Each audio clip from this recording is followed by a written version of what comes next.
Now, stand by for the MJ Morning Show.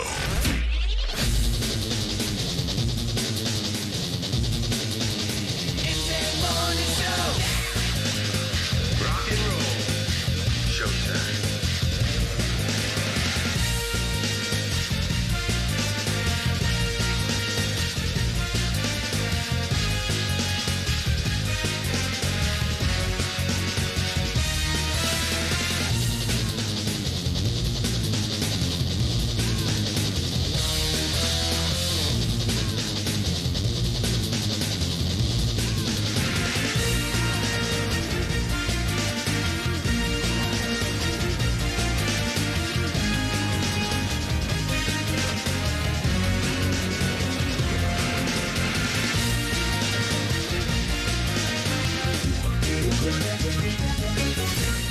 It is 6 o'clock exactly at the MJ Morning Show. MJ and Michelle, no sign of Fester this morning.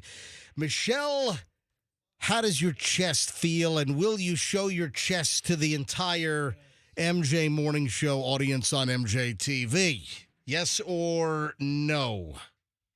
My chest feels fine, and no, I will not be displaying my chest. Will you drop like your shirt down just a little bit, like just because it's really it's like the neck. Well, it's like in the the area above the cleavage, right?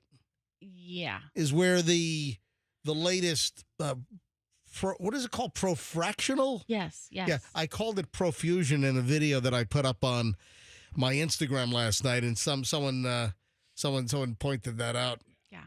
Yeah. So profractional. Yeah. And this is the laser. Anyway, we'll talk about Michelle's chest later on. She had her, she's working her way down. Remember, she had her face done, and I posted that video where it looked like Michelle was smashed in the face with a baseball bat. Mm-hmm. Looked like you were mugged on some dark parking garage level 5 or something somewhere. I have to do it in segments. Yeah. How far down are you going?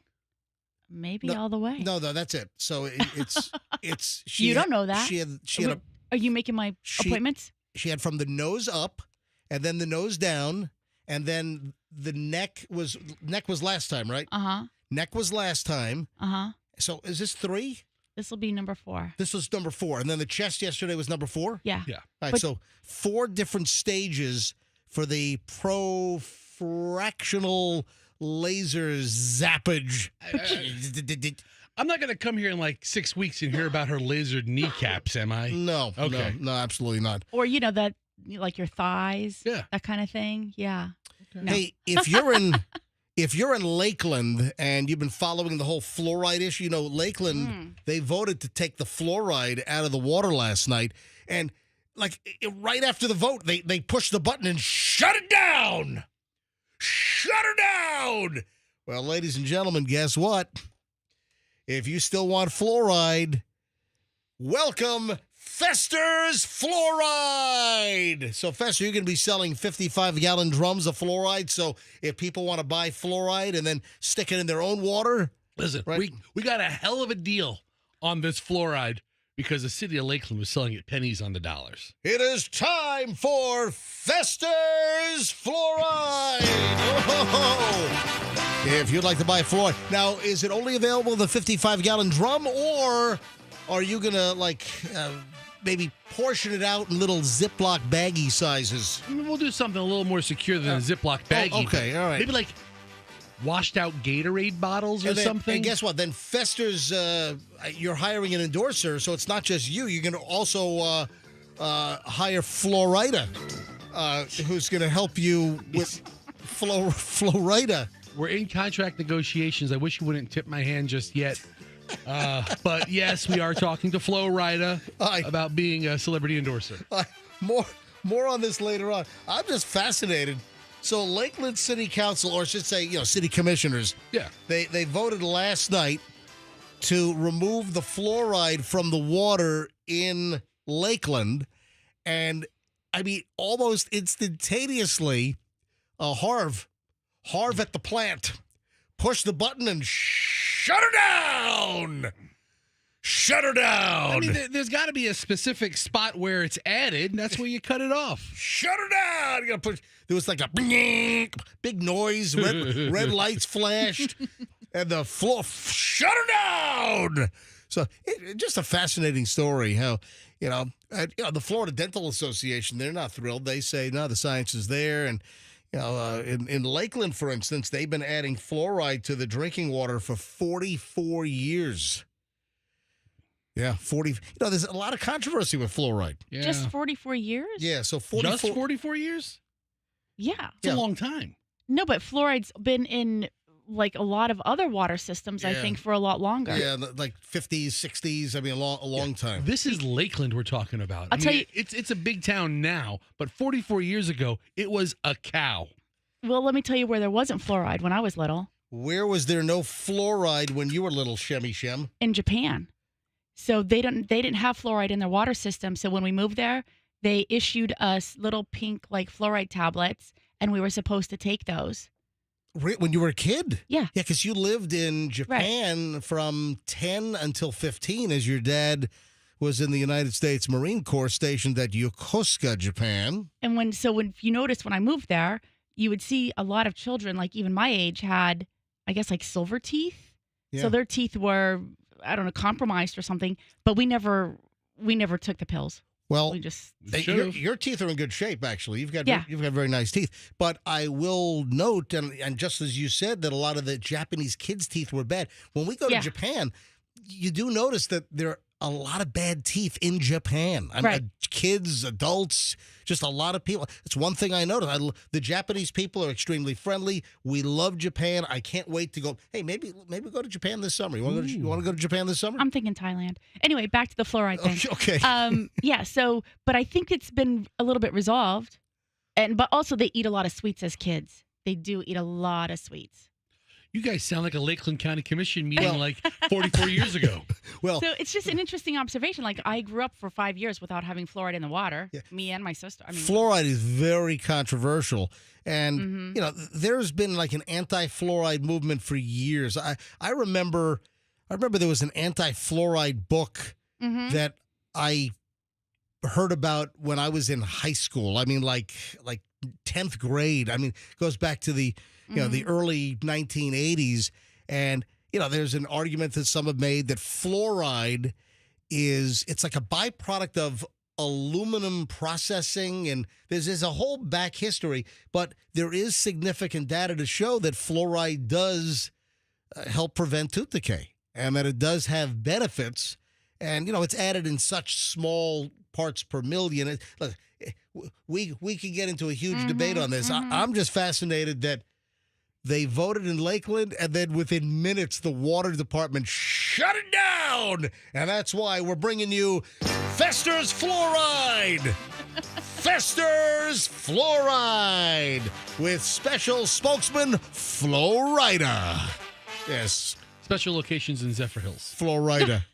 Are you going to have those little dispensing cups? Yeah. And those people can They can try it. and then swish it and then spit it Spit it out. out, yeah. Oh, that's right. When I was a kid, The school used to give you the little cup, a paper cup. I never had that in school. We had it in school, I Oh, I wanna know. say. When I went in school, they were giving you fluoride? Yeah, it sounds like something that when I moved to Florida, it was something that was in the elementary school. They gave you the paper cup, and they had like the big gallon pump bottle of ACT fluoride. And No, that was at the dentist's office that I got that. The little paper Dixie cup, the bathroom cups. Yeah. I got that at the dentist, and they'd give you like, oh, what flavor do you want? You want the grape? You want the tutti frutti? You want the cherry? Which one do you want? And then you had to swish it around, and then spit it in that little white round porcelain little dentist spit bowl. No, the dentist I went to, they used to like paint it on. It was like a gel, and you could pick like lemon or something else. I remember that. And then they have the tooth things. They put it on the top and the bottom. So I made the mistake of picking lemon. Oh, really? That was not a good flavor to have in your mouth for 20 minutes. So I remember that as well. Now you just jarred my memory, but I remember swishing, and then I remember like the tooth trays. That's what the tooth trays where they like put a whole line of it, and then they put it on the lower teeth and the upper teeth. Yeah. Yeah, I remember that. So I remember both. But the only thing medical that I remember from school is the scoliosis check. Oh, yeah. We had scoliosis and lice checks. Oh, that's right. Yeah. Lice, that's right. So I remember the scoliosis check where you had to like lift up your shirt, and the nurse came in. Positive for both. And, what, you had a little scoliosis issue? Uh-huh. And lice? Uh-huh. Wow. You had lice? Wow. Yes. I mean, what? Twice. What about pinworm? You ever have an itchy pinworm problem back there? I never had pinworm. Oh, pinworm check. Whoa. All right. Just getting rolling. Hey, the latest on Bill Belichick? They took him out of the water system too? No. Well, also, it's a great way to work in his 24-year-old girlfriend. Yeah. Yeah. Yeah, so, an interesting little twist with Bill Belichick. I'm just fascinated by the whole damn story. So, listen, we're just getting rolling. Going to be a busy Tuesday morning here on the MJ Morning Show. Got some emails we got to address today. Just Chloe has an interesting situation I will touch on briefly this morning, so you don't want to miss 1 minute of the MJ Morning Show. But the Belichick situation, NFL owners. Hey, listen, you can't have it both ways, NFL owners. Interesting item next. Hillsborough County, we have an...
106.7 FM. Hey, I just heard from Dave Legoretta. Remember Laughing Dave Legoretta? Hey, Andrew, put Laughing Dave Legoretta on 18, please, on the soundboard, page 18 for me. Yeah, so I think a lot of our listeners remember Make Dave Laugh. Yeah, I think Dave wants to weigh in on the whole fluoride situation. Okay. Which I don't know if Dave finds it to be a laughing matter. You know, the whole fluoride situation in Lakeland. That's Dave from Make Dave Laugh. Make Dave laugh and you could win, but you don't get no money. He will bust a cackle and grin if he thinks you're funny. But first, this is the NFL on the MJ Morning Show. Any chance to work Bill Belichick's hot 24-year-old girlfriend? It's kind of weird. Why does everybody have this fascination with this? I mean, A lot of people do. It's been out for a while. I've got a creepy fascination with it. Yeah, we know. But you know what else is weird is, for whatever reason, the New York Post insists on calling her 23 years old, and every other source says she's 24. Okay. So 23. But do you know about the NFL controversy with Bill Belichick? No. So you know HBO Hard Knocks? Yeah. Every year they feature a couple of football teams over the course of the year. Yeah. Right. And that's been around for a long time. Right? That Hard Knocks thing has been, what, like 20 years? I mean, when did that... It's been a long time. It's been a long, long time. So at this point, apparently, NFL teams are not interested in participating. So it's not exactly voluntary. Right. And there's parameters for who gets picked. So listen to this. Many NFL owners have declined to have their teams featured on Hard Knocks off-season. Is that an offshoot of... Okay, so last year they did the New York Giants offseason. Oh, my and God. it could not have gone worse. Well, first of all, New York Giants on-season is a train wreck. Okay, correct. I can't believe that off-season is going to be any better. Off-season shows the combine and the negotiations, and the New York general manager is sitting in his office talking Can I about... point something out quickly? You just mentioned the combine. The New York Giants are so bad, they ought to get like a huge, like, farmland harvester, like a combine? Yeah, a real combine. They ought to get a real combine and just drive over the entire Giants team. That would actually improve things, I think. Stop. Get an axial flow combine. I remember like International Harvester used to make them, but I don't think. Yeah. I think isn't that like now a new name? International Harvester became like Navistar or something. Have they? Or whatever. But I just remember hearing about. Oh, and the axial flow combine, and this particular model is like, $590,000. Those huge, combines that you see the farmers use in the fields with the giant arms and everything, and those rollers, those blades that go, harvesting the corn or the wheat. Yeah. So whenever I hear combine, and the combine, give the definition of the combine for the NFL. It's a bunch of the highest rated college players. They exhibit their wares. Yeah, it's kind of like a non-football tryout. It's like a showcase of all the like the skills, right? Like running and jumping. Chloe did a lot of showcases in soccer, to get the attention of like Division I, coaches. To try to get recruited to college soccer, which she did. So they do this, and a lot of times there's a star that emerges from it, or a player that might be lesser known. His stock might rise or fall depending on his combine performance. Mm-hmm. Well, but all the coaches go, all the GMs go, all the scouts. All right, the reason why I'm bringing this up is a bunch of NFL owners declined to have their teams featured on Hard Knocks off season. Let me tell you why. Yeah. It's not that the Giants are a disaster. All right, go ahead. Okay, it's that the general manager is sitting in his office talking about how great his quarterback Daniel Jones is and how they don't need Saquon Barkley. Yeah. And they don't re-sign Saquon Barkley. And in like episode 4, you see the phone call between the GM and Saquon where they say, hey, listen, it's been great working with you. We're going to part ways here. Right. Oh. Saquon goes to the Eagles Yep. breaks all kinds of records and wins a Super Bowl. Yup. The Giants still suck. The Giants owner comes into the GM's office Right. and says, one line, gosh, Saquon, I hate to let him go, but I'll be really pissed if he goes to the Eagles. What? And then he turns around and walks out. That's the owner, a billionaire. Gotcha. Billionaire walks out and so all of the dirt on the Giants. So now I look at this guy, the GM from the Giants. He's got to be the dumbest GM in football. All right, now here's the deal. This is why I'm bringing this up.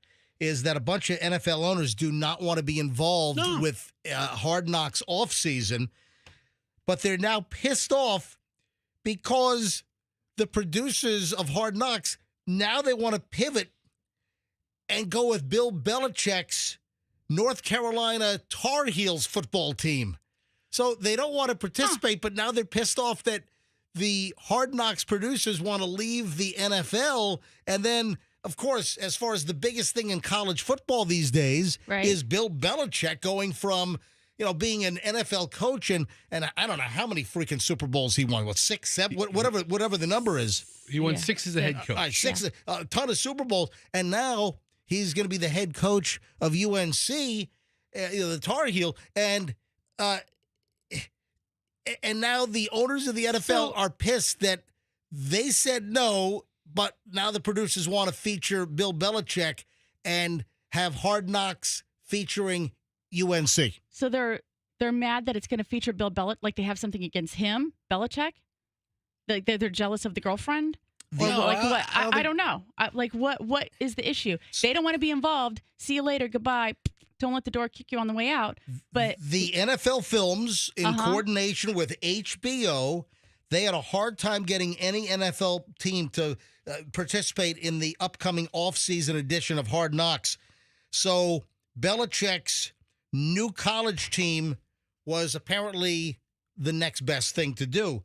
And now there are reports from Pro Football Talk that the NFL owners are all aggravated. Well, you can't have your cake and eat it too. But wait, what? Fester said it wasn't voluntary, like it was a contractual type of requirement. For like the regular Hard Knocks, the preseason, the Hard NFL Knocks, tells the owners that they have to do it. Well, only certain teams qualify. You have to have a losing record. Right. Okay. The year before. You gotta suck. Or you had to miss the playoffs. It's the suck factor. Okay. If you don't make the playoffs, big suck fest, and you don't have a new coach, you're eligible to be a candidate to be on Hard Knocks. Oh, interesting. Okay. Let me tell you why this could be really great. Now, I have seen over the years sporadically little bits and pieces of the Hard Knocks thing. I'm not a regular. I don't think I never watched like a full episode, but I've seen it. I'm aware of it. Yeah.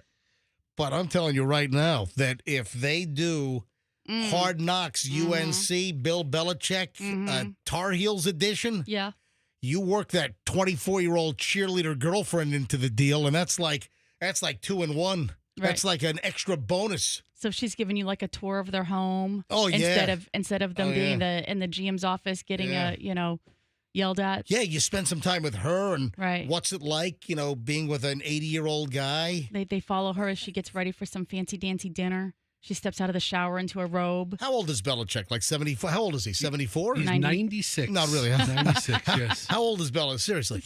How old is he? I don't know, 70 something. Look it up.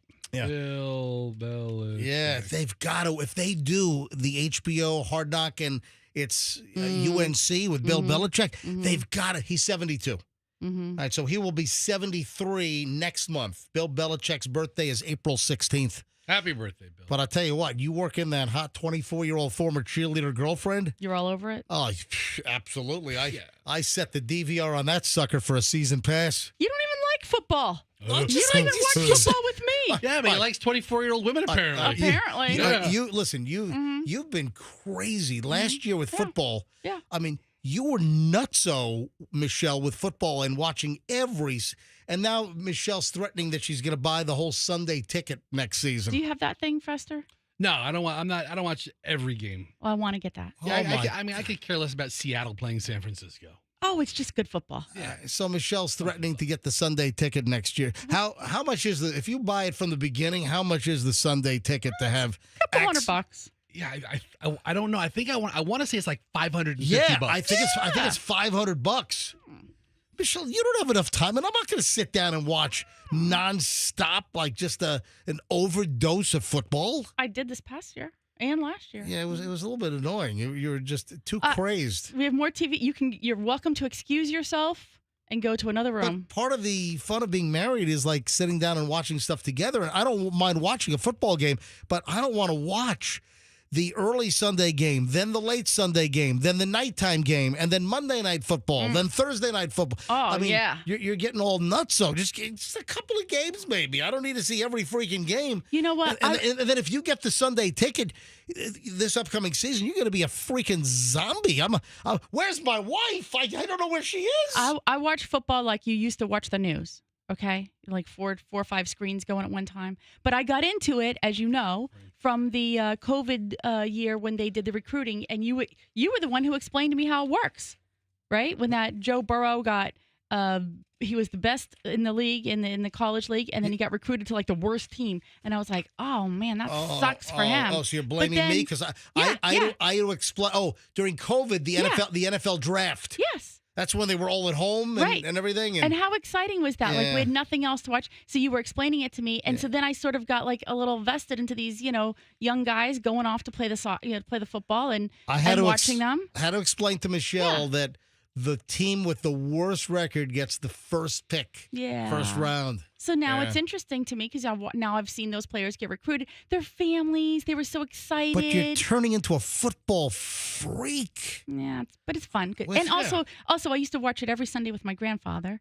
Yeah. By the way, that's not the only freak that Michelle gets into. All right. Always have to go there, MJ. Creeping up the whole morning show. 6:33 at the MJ Morning Show. I am looking at a great pile of morons in the news. Good stuff. The morons roll next. My friends at Banco.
Here we go, 6:41 at the MJ Morning Show, and the morons of the news are on. Man, you guys are just I'm doing my live commercials a few minutes ago after the end of the last segment, and then Fester and Michelle the whole time. What are you guys talking about? If you want to know, we were talking about you. We were talking about you. You guys just yapping. Listen, everybody knows, this isn't the biggest, chattiest morning show during commercial breaks, but we had a big MJ dilemma and your consistency or lack thereof. And Michelle, only been around for him. My lack of what? Your overall lack of consistency with one particular thing, and Michelle had a question about it. After several weeks being with us, she finally voiced her concern. What the hell is my lack of consistency? If anything, as far as radio people go, I'm fairly freaking consistent. Okay, except for one area. Oh, now you're causing me to delay morons in the news. Okay. People are on the edge of their seats for this crap. I didn't bring this up. I mean, sorry for everybody. Well, I'm sorry. You guys are just you're like little school kids where the teacher's got to keep scolding you to stop talking in the classroom. I had a question. Yeah, she had a question. Why are you yelling at me? Well, Because you're going on and on about it. I had a question. You just jolted and me. I answered the question. You told me to yell into the microphone. I didn't. I told you to. said I project told into you the to microphone. project. It's the same thing. No, project. I told you not to be too quiet and mousy. Projecting into a microphone is different than yelling into a microphone. Is that what? Also, when you say around the house, stop projecting. Yeah, at home there's no microphone. You don't have to project there. That's a different type of projecting. All right? All right. It's a whole different type of projecting. So, listen. What the hell are you guys like busting my chops for? Well, overall, if I had to give you a grade as a morning radio personality, you'd probably get a B+. Yeah, B+, right? But when it comes to, you have a control board in front of you, yes, which admittedly I do not know how to work. You don't know how to turn on the lights in your house. There's only one button I know how to work. And that's my microphone button. Right. On, off. Right. But generally speaking, you turn the microphones on. And when the segment's over, you turn the microphones off. Yes. However, sometimes when you get started and you start your preamble of these segments where you give, the MJ Morning Show, Blue Q105. The preamble or the ramble? Preamble ramble. The preamble. Yeah. No, it's the pre-ramble. So All right, go ahead. You give your ramble. Michelle's microphone isn't turned on. Sometimes mine isn't turned on until like 25 seconds into the segment. And Michelle says, hey, what's the rule on microphones being turned on? Who works the button? I was like, generally speaking, MJ does. However, at all times, if we're on the air in a non-commercial capacity, you have the right to have your microphone on and turn it on yourself. You have the right to remain silent. Well, because sometimes you start to talk to me and the microphone's not even on. Yeah. And so I didn't know if I should go ahead and push the button when, you know. ultimately, you control Yes, your own microphone, but MJ generally You runs. can push the button. Yeah. You say button weird.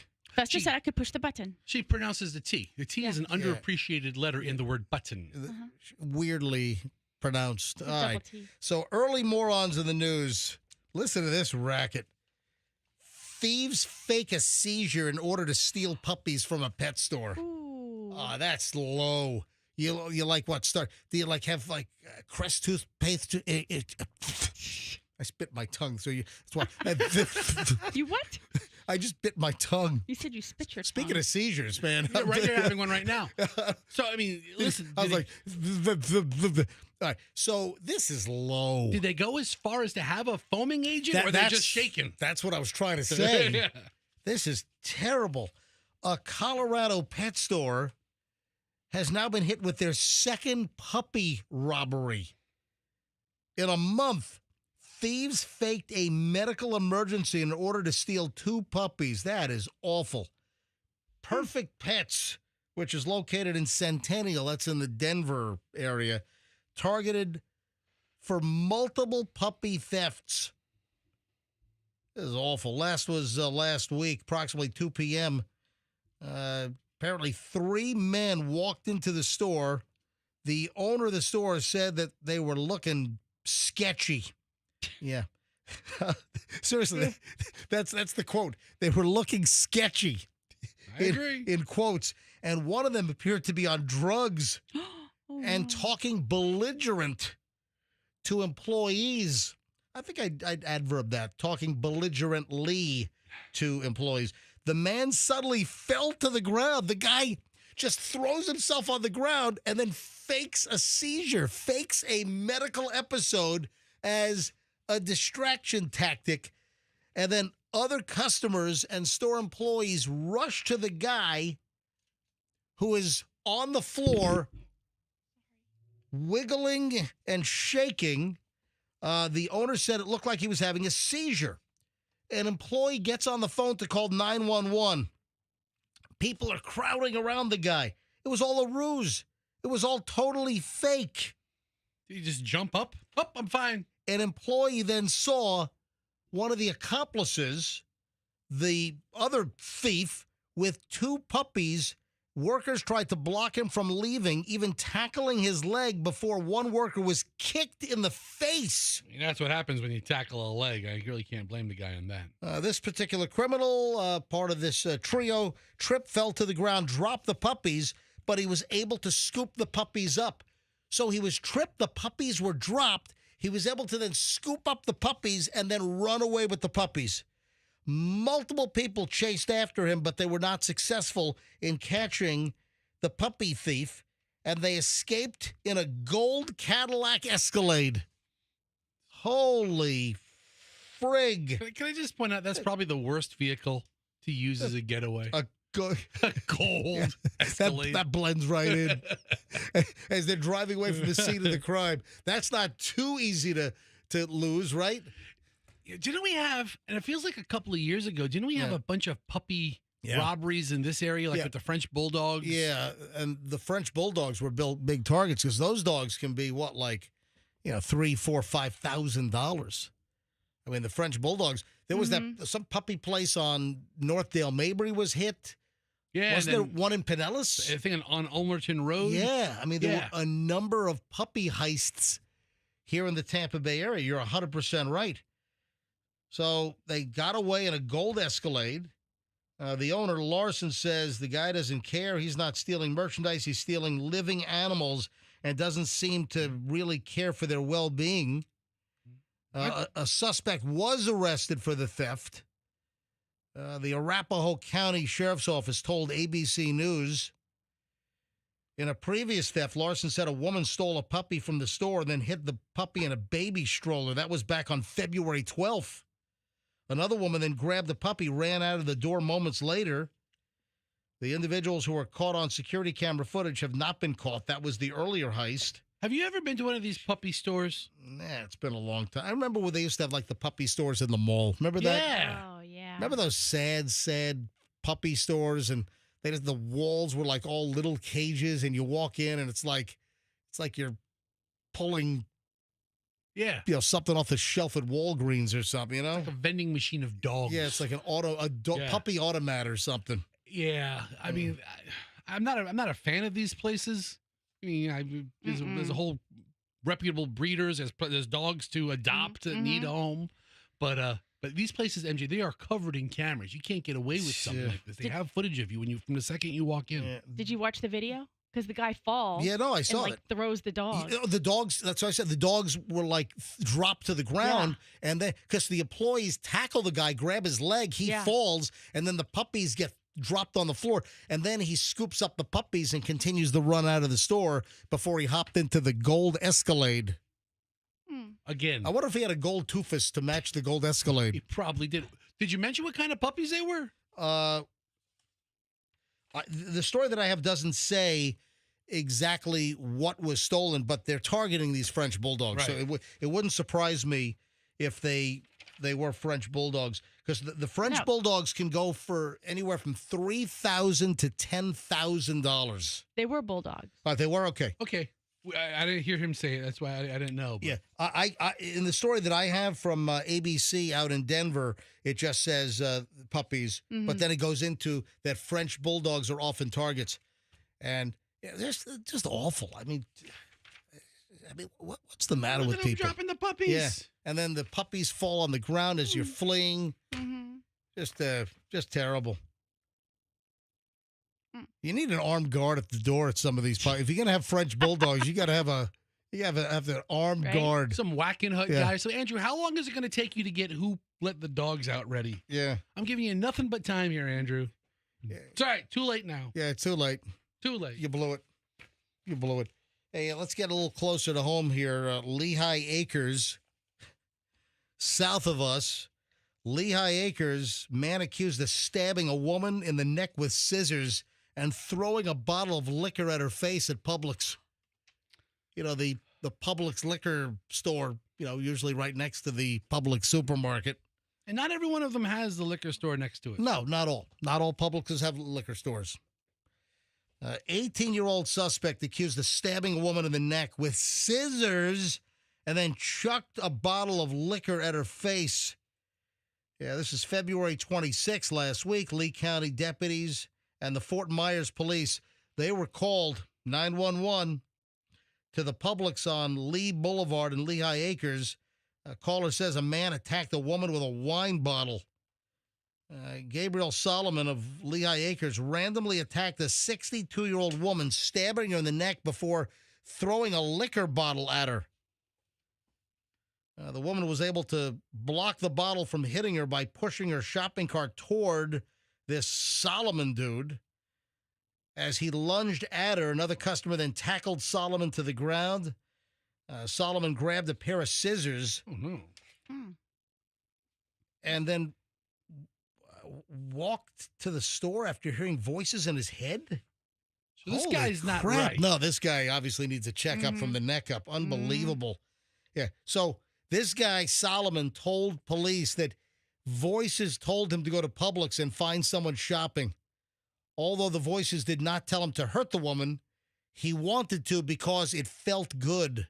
Oh. What the hell? Yeah, this guy needs to go away for a good long time. Folks, head on a swivel, man. Man, the wackos that are circulating among us, it's nuts.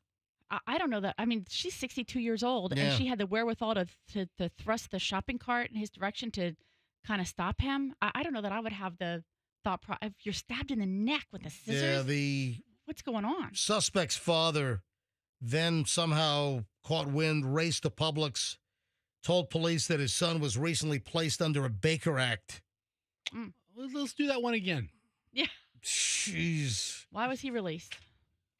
Let's do a second act. You know, you just can't drop your guard. You have to continuously be aware of all these psychos that are just circulating among us. The morons in the news on the MJ Morning Show. There is, when we get back, there is a very urgent issue I need to talk about, and that is edibles. Talking about marijuana edibles. You need some? Nope, they're huge. Obviously, I know many people that are into the edibles. I just hope that they don't go psycho like this. I've got a story next of a 15-year-old kid, a teenager, got into the edibles and had a bad reaction, and you're not going to believe what happened. All right, 15-year-old edible bad reaction. And that's next on the MJ Morning Show. Oh, also, a bizarre thing that apparently happens to people in hardware stores. There is a propensity to need to blank in hardware stores. All right, if that doesn't keep you hanging around, I don't know what the hell will. All right, that's next on the MJ Morning Show on Q105. My friends...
And this is the MJ Morning Show. Let's do it. Y'all ready for this? All right, 7 o'clock hours here. Of course, around 7:25, we'll do an hour and 20 minutes of nonstop MJ. This is a warning. I have a warning for teenagers. I think this can affect many people, but it all comes down to the reaction that you might have to edibles.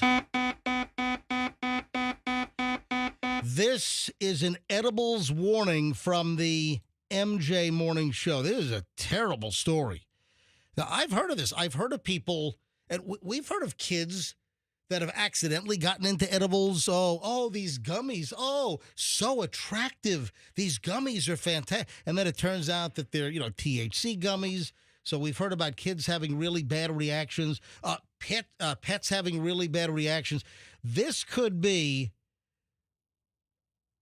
one of the worst reactions to somebody consuming edibles that I've heard of in a long, long time. A 15-year-old kid shot his mother and sister multiple times after having a bad reaction to consuming a bunch of edibles. You can't eat too many. I mean, if you had a bowl of chocolate, you may have, 3 or 4 or 5, but you have edible, you have to have just one. Life is like a box of edibles. You never know what you're going to get. It really is. All right, Fester, you can decide to answer this question. Before I get into the facts, yes, you can decide to answer this question, either decide to be honest or just walk away, not self-incriminate. You ever have edibles? So, my dear friend, Froggy. Yeah. Mm-hmm. Brought me when's the last time you talked to your dear friend Froggy? Talked to him a couple days ago. Okay, all right. Yeah, I talked. He and I exchanged texts yesterday. Yeah. He asked how you were doing. Yeah. I didn't tell him. Yeah. He texted me too recently. So anyway, he provided me with a gummy edible one time. Yeah. And it was too strong. What happens is the edible. Here's the thing about the edible. Where were you when you consumed this edible that Froggy handed you? I was flying a plane.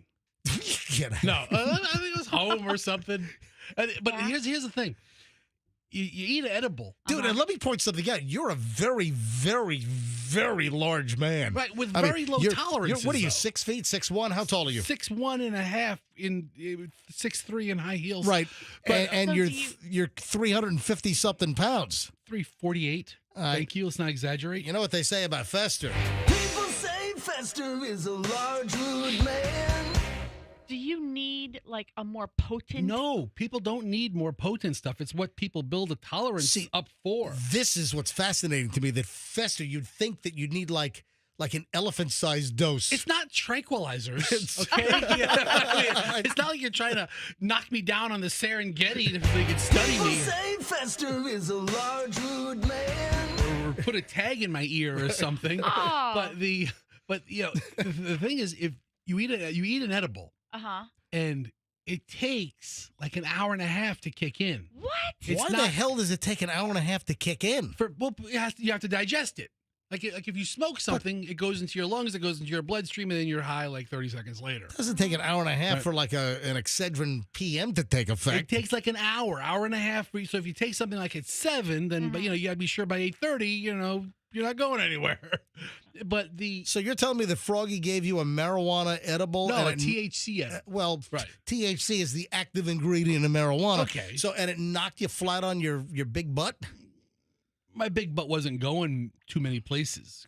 What he would consider a normal dosage, I probably should have had a quarter of. So you're telling me that has just a normal or almost no effect on him, but you're like 3 times his weight, and it had a different effect on you? Yeah, they have different effects on everybody. Now, if you're a kid, and let's say you find a packet of edibles, like if I find a bag of gummies, I might motor through, half the bag. If they're a bag of edibles and you're a kid, you don't know what it is. You eat 6 of them, and you feel nothing. And then an hour later, I see. Yeah, you drop a 5-pound bag of cola gummies on me, or those Albanese gummy bears. Sure. Whew, man, forget it. But if you had like Swedish fish, forget it. If you had THC-laced Swedish fish, you'd go through half a box. Circus peanuts? No, I'm not going to touch them. Not so much. All right, no. But still, if you'd eat, I'm going to flush them. 10 of them, 20 Swedish fish, just notching on them, and they don't hit until an hour and a half later, and now you're not just high, you're What are you talking about, 15 or 20 Swedish fish? What are you talking about? If we brought a box of Swedish fish in here, how many would you eat?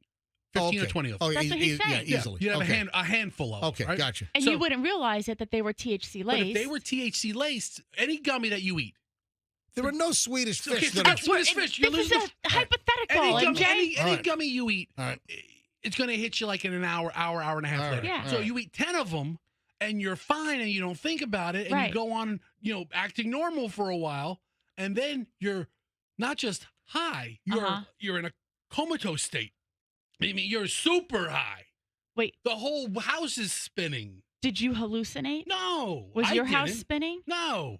Well, I mean, they were wiggling, but my legs were wiggling. Did you get the munchies? I always have the munchies. I don't need that for that. I mean, so the warning is a 15-year-old kid took marijuana edibles with another teenager and an adult. I'll tell you right now, that adult's in trouble. That's contributing to the delinquency of a minor. And he began having physical issues, called an ambulance in panic. This happened in Houston, Texas. He then grabbed a gun when 2 others started to laugh at him and called the cops, threatening to kill himself or somebody else, according to Channel 13 in Houston. When the dispatcher called back, the boy's mom answered and said she was unaware of anything unusual going on with her son. So first responders still raced to the house, found the boy's mom and 17-year-old sister shot, riddled with bullets, both in very, very critical condition. Then members of the Houston Fire Department found the teen in a parking lot where he pointed a gun at first responders and told them that he just killed someone. He eventually threw the gun and tried to run away, but was chased down by police and arrested. The accused shooter was taken to the hospital for observation. And this is a 15-year-old kid that went like psycho after eating marijuana edibles. So a warning to all teenagers. Listen, anyone, could be an adult or a teenager, but in this case, a 15-year-old. What a crazy story. All right, what is the deal with people in hardware stores? I did not know this was a thing, but then I start doing research, and it's a thing. Do you know what people apparently have to do when they're in a hardware store? For whatever reason, being in a hardware store increases the chances of you having to do this. Is this a joke? No. I mean, is the punchline like screw What? because it's a hardware store? Dude, what? Come on, man. This is a family show. What's wrong with you? We just got finished talking about edible No. THCs and how kids get high. Yeah, guess what? That was important public service information right there. Right. And guess what? I might have gotten through to a 14, 15, 16-year-old that they're not going to eat that edible because they might end up shooting their mom and sister Well, let me get by through having a bad reaction. Let me get through to the same teenager and tell them you can screw in the hardware store. I'm dumping that. Really, just. Oh, is it take a dump? Michelle, do you have to be so. You said dumping. It made me think that might be what people have to do when they get to a hardware store. That is correct. Okay, So you're mad at me for being correct? No. I'm just. He's looking at me like because I made that my joke when they actually have screws and nuts in a whole aisle. All right. That's a legitimate hardware store joke. Faster. Just it's all in the presentation. All right. So. Shut the front door. All right, Michelle. I just wish you would have put it a little more softly. Yeah, I saw a story that for some reason people have the urge to have to. Oh, would you like for me to say do number 2? Make a bowel movement? Is that you said put it more gently? Yeah, Michelle, that's actually fantastic. Thank you. So Thank you. I saw this story about why people have the urge to have to go number 2 when they're in hardware stores. Why can't you just say poop? People have the urge to poop in hardware stores. Lowe's, Home Depot, Ace is the place. With your friendly hardware toilet? Michelle is my defecation thesaurus over here. Keep going, Meech. Your defecation station. No, but listen to this. Something strange is happening inside hardware stores across the world, prompting health experts to weigh in on a bizarre phenomenon of people having to go to the bathroom and do number 2 in hardware stores. And I saw the story in the Post, and then I start looking this up, and then I find Reddit threads. I'm finding there's all kinds of crap on the internets about people and hardware stores and having to use the facilities. It's bizarre. I don't know what it is. I tell you, Sam's Club has that effect on me. There's even a podcast that dealt with this. The whole podcast is about going at Home Depot? Here's a guy by the name of Frooms. Froomes. He says that it happens every time he goes to a hardware store, that suddenly he has to go number 2. I mean, what is this? And what is the cause of it? The ENS, the enteric nervous system, which is called the second brain by many, that dictates the digestive process and is always in communication with the brain via the vagus nerve. The vagus nerve? All right? Oh. Yeah. So the gut and the brain chatter back and forth somehow triggers the sensory issue. And scientists have discovered in several studies that things such as smells, physical exercise, stress, and lighting can trigger the gut to have an immediate reaction. Mm-hmm. So timber, fertilizers, potting mix, varnishes, those aromas apparently can stimulate the vagus or vagus nerve. It's VAGUS, which I've heard of. I just unsure of the pronunciation. Vegas. And it kicks in this digestive reaction. So certain smells like wood, sawdust, fertilizers, potting mix, paints, thinners, varnishes, that apparently can trigger this urge, and that's where this comes from, that people, for whatever reason, have to go potty when they go into hardware stores. Always happens with you. I know, does it? Does it? I mean, does this firsthand? And you know what I remember? I remember the story of the prankster that put crazy glue on the toilet seat at a Home Depot. Do you remember? It was out in Colorado. Do you remember that? So we've talked about this numerous times. And some guy got super glued to a toilet seat at a Home Depot. and they couldn't get him off. They had to unbolt the toilet seat and put the guy on the EMS stretcher, and they rolled him out of the Home Depot with his butt in the air and the toilet seat attached to this guy's butt. And didn't that guy sue? He did. But I think he sued, but also for that's a crazy story. I can never get enough of this story. Let me see this thing. This is from 2005. Yeah, it was a while ago. Oh my God, a Colorado. I remember exactly. Let me share this. Customer glued to toilet seat sues Home Depot. All right, so I'm moving on, but think about it. Next time you're in Lowe's, Home Depot, Ace, or you're in, just see if you have that reaction. See if suddenly you have to do number 2 because of the hardware smells, the olfactory reaction, and the gut talking to the brain. But this is a crazy story that this is indelibly marked in my brain. Customer glued to toilet seat sues Home Depot. Colorado Home Depot sued by a shopper claims he got stuck to a restroom toilet seat because a prankster smeared it with glue. November 3rd, 2005, from the NBC News archives. Home Depot was sued by a shopper who claims he got stuck to a toilet seat because a prankster smeared it with glue. Bob Doherty, 57, accused employees of ignoring his cries for help for about 15 minutes because they thought he was kidding. So this guy's in the Home Depot bathroom. Help! I'm stuck to the toilet seat! Help! Help, please! Oh, thank God you've answered. I'm stuck to the toilet seat. So this guy is yelling for 15 minutes. They thought he was joking. Yeah, you got some prankster in the bathroom. They left me there going through all the stress. Doherty told the Boulder Daily Camera, the newspaper, they just let me rot.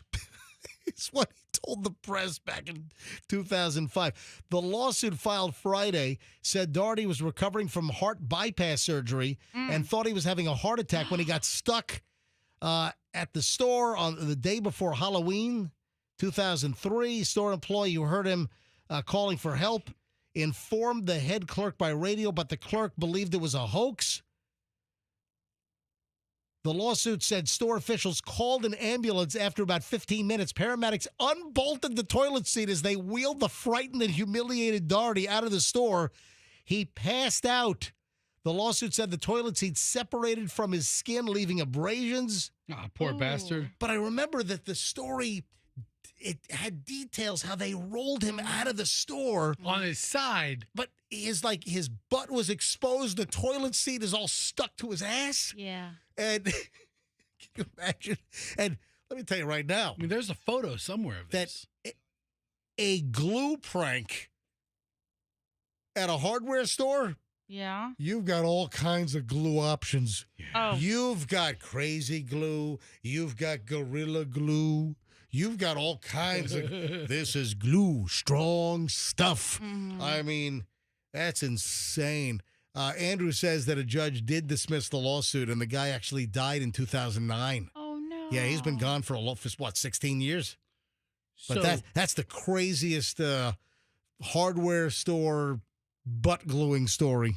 That's the craziest. Yeah. Home Depot also holds the second craziest. Yeah, what's that? When the guy walks into the bathroom and says, all right, I'm going to drop a bomb in here. And then the SWAT team comes. Yeah, that's or right. Something. That The was bomb squad. that was more recently. Yes. Yeah, we did that story within the last month or so, right? Yes. Wow. All right. Ladies and gentlemen, I am proud to announce, happy to announce that we start an hour and 20 minutes of nonstop MJ next. When we get back in minutes, well, we got a little situation. We got a couple of situations. First of all, I didn't get to this yesterday. A crazy custody story. So husband, wife, custody of the kid, and, the swap of the kid. This is not. Do you know that there are encouragements that the custody swaps, like if the mom has the kid on the weekend or the dad or what? Do you know that there's encouragement from law enforcement in contentious situations to actually do the swaps in police station or sheriff's office parking lots? Of course, I'm aware. Yeah. Well, I assisted yeah. pro bono. Yes, thank you. I know we can get my We lawyer. highly advise that. My lawyer wife can weigh in on this thing, but man, a crazy custody situation. Also, something happened last night. I feel so bad for Chloe. Our daughter Chloe, something happened. I feel so bad for her. We'll reveal what happened and a whole lot more. That's only scratching the surface. It's all next on the MJ Morning Show here on Q105, 104.7 FM Tampa.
7:28. We start an hour and 20 minutes of nonstop MJ right now.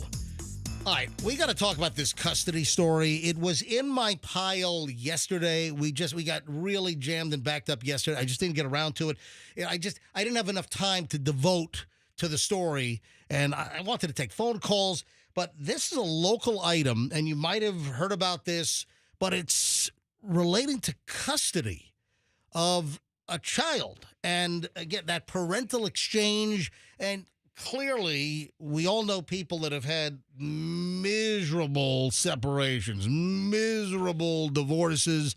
You know, the custody gets tricky. You've got like a man and a woman. They hate each other. They've got a kid in common, and you got to do the handoff. I mean, this gets really, and Michelle, you, when I was teasing this at the end of last segment, you as an attorney, you know, former Hillsborough County Assistant State Attorney, and then you left because we had our kids and everything. But you have gone on to do some pro bono legal work for a legal aid organization here in the Tampa Bay area.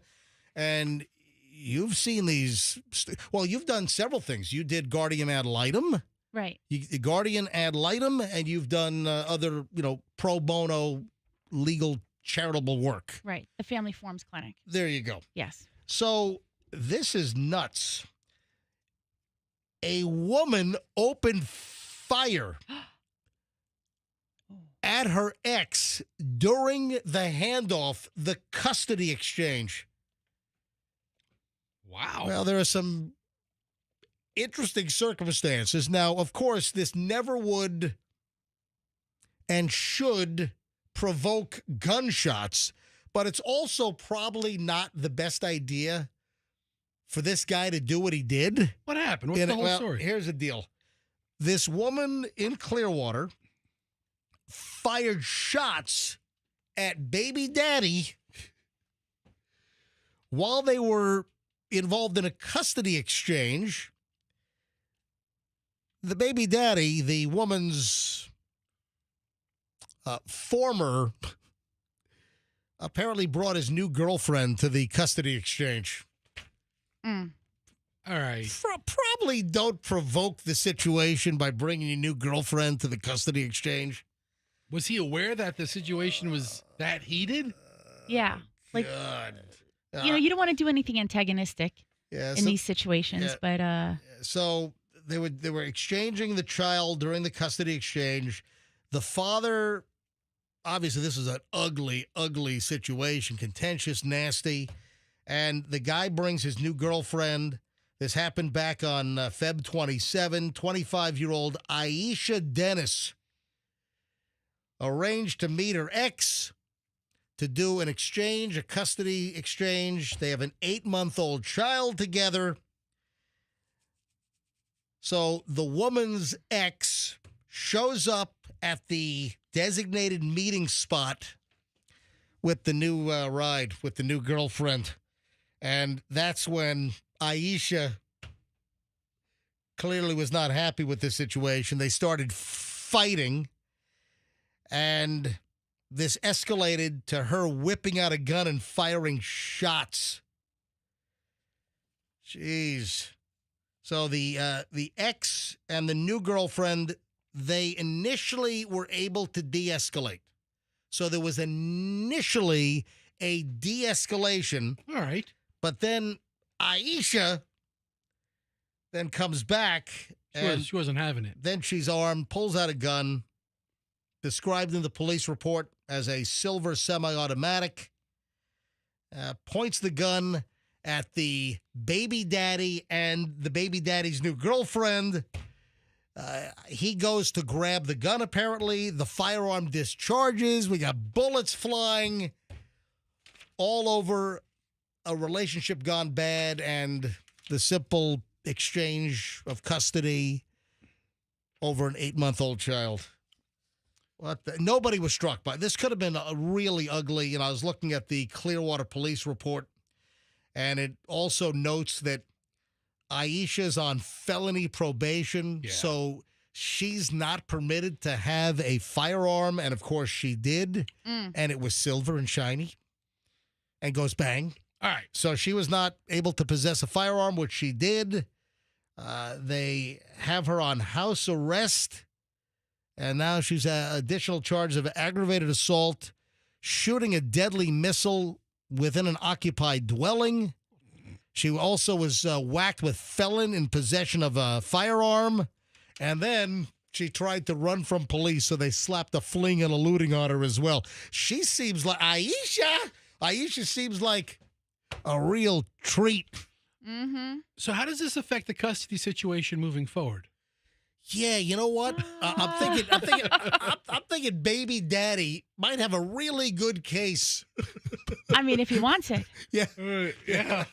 Yeah, I'm thinking baby daddy might have a really good case in this matter.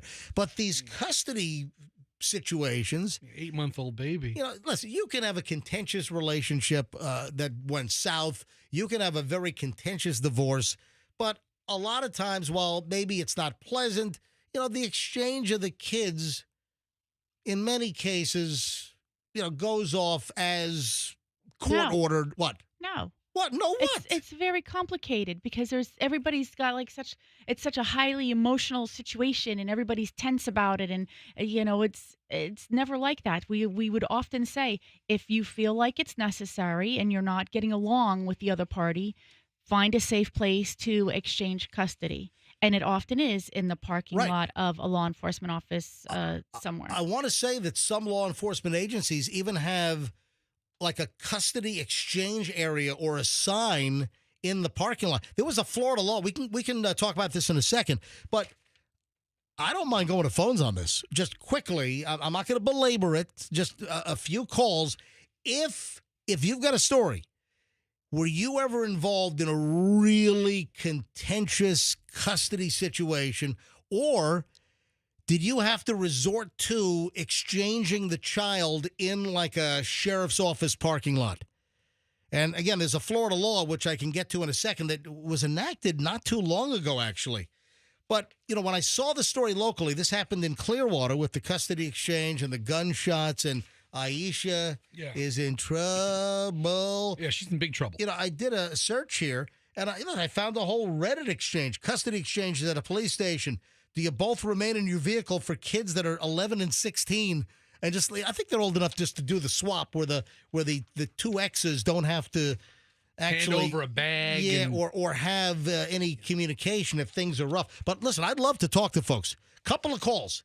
If you have been in a situation where you've had to do a custody exchange in a police station or sheriff's office parking lot, or if you had a custody situation with any kind of a crazy outcome, I'm not saying it has to involve gunshots like Aisha in Clearwater, but if you got any kind of a crazy angle or anything you want to share regarding, custody swaps, 800-990-1047. 800-990-1047 gets you on the MJ Morning Show. Look, Holly's already on hold. Holly, I'll be right there. But a whole Reddit thread. Custody exchange at police station. Listen to this from Reddit. We have a high conflict situation filled with false calls to the police, child protective services, etc. My ex and I had a nasty disagreement, so we agreed to move our exchange to the local police station for it to be safe and easy on the kids. Ex arrives late, whatever. Kids get out of the car before they walk over. Ex and his girlfriend exit the car and get into their path. Anyway, there's a whole story. Similarly, with like a new girlfriend or boyfriend. All right, let me go to phones on this. And then there's actually a new Florida law that went into effect. And hang on, the date on this thing. I think it was last year. Yeah, I think it was 2024. This is very, very recent. Yeah, I printed the story out, but it didn't give me, July 1, 2024. Yep. So there was a whole new thing. Look at the phones. Let me grab Holly here. Holly, hi, you're on the MJ Morning Show. Welcome. Hey, good morning. Yeah, You have an Aisha situation? Yeah, so my situation was I was with this guy for about 4 to 5 years. Right. In the beginning, you guys know how it is. It's, love and light. Everything's good. But towards the middle and the end, he got very aggressive and very angry towards me. And about 5 to 10 times, he always threatened, if you get with somebody else, best believe if I see you guys, I will pull out my firearm and take both of y'all out. Oh, my God. Well, yeah, and this was while I had a kid involved, all right? So when we were, doing the whole custody, coming during the weekends, he takes kid for the weekend, you best believe I was at that police department because I was so afraid that he was going to pull out any firearm, take me, the person that I was with, and including my son out. And I was like, this is not going to happen. So I literally went into the police department, explained what would happen, and they literally came outside while the guy showed up just to make sure that nothing would happen to my kid. And then eventually I got it to where he could no longer take my child from me on the weekend. Oh, wow. All right. So you actually went to a law enforcement parking lot to do the exchange. Yep. Holly, thanks for the call. I appreciate it. Michael's in look at the phones. Everyone. I don't know if I want to take this many calls because I got to move on. But Michael in Tampa, hi, you're on the MJ Morning Show. Yeah, this was like 28 years ago. But my ex was so bad about exchanging custody that finally had to go back to court. And the judge specifically put in the order, special directive to all law enforcement officers, this order is to be enforced as far as custody exchange, to the point where they would walk in and they tell her, you have two choices. One, you give them the kids, we leave. 2, we take the kids, we give them the kids, take you to jail, we leave. But one way or another, he's leaving with those kids. Wow. And Michael, this is a while ago. Did it get resolved, or was it just a crap show? Well, after 2 or 3 threats from law enforcement, we're going to take you to jail if you're going to play this, she finally decided, but gotcha. To this day, she can pound sand. To this day, she can still pound sand. How'd the kids turn out, Michael? I had 2 daughters, and we have 5 grandkids. Oh. And so you're saying the kids turned out okay? My kids are wonderful. Love them to death. beautiful girls. That's Gave me fantastic. 5 beautiful grandkids. Thank you, buddy. Appreciate the call. James and Wesley Chapel. James, MJ Morning Show, welcome. Hey, this is when about 22 years ago now, I lived in Rockland County, New York. Yep. I was working as a coworker was telling me about Were you in, Suffern, Nanuet, New City, Nyack? Yeah. Nyack? All right. Yeah. I'm a Nanuet boy. So, and this is almost identical to this situation where he's telling me about the exchange, and I knew his girlfriend was, I wouldn't say she was unstable, but she had a temper. And he was almost the exact same thing. He was bringing his new girlfriend, and I was telling him, dude, do you want to do that? Do you want to poke the bear or something? Yeah. And he didn't listen to me. And his ex-girlfriend was like 5'1", very petite girl, got so pissed off. And I guess anger, man, you become Hercules. She picked up, he told me, a big boulder and smashed it out of his car. Hold on. The 5'1" petite girl picked up a huge boulder and smashed it onto her car, onto his car? His car. Yep, absolutely. Holy crap. So, police came. She got arrested. They eventually dropped charges. I guess they eventually made peace. He left the company shortly thereafter. Yeah, that's what I'm talking about. A 5'1" woman taking a huge boulder and throwing it at the ex's car. But imagine, like, holy mac, because I had met her once, and it's like, she picked up, and he told me, because he's describing the size of the boulder. How big was the boulder? What's that? How big was the boulder? I would say, if I was to measure it in my head, about 1.5 feet wide. That's a big rock. About 6 inches, like, height. And the only thing funnier would be if this happened in Boulder, Colorado. Yeah, that'd be perfect. All right, thank you. Thank you, James. Julio in Lakeland. All right, Andrew, wrap things up here. I'll take two. I'll take Julio, then Wendy, and I got to move on.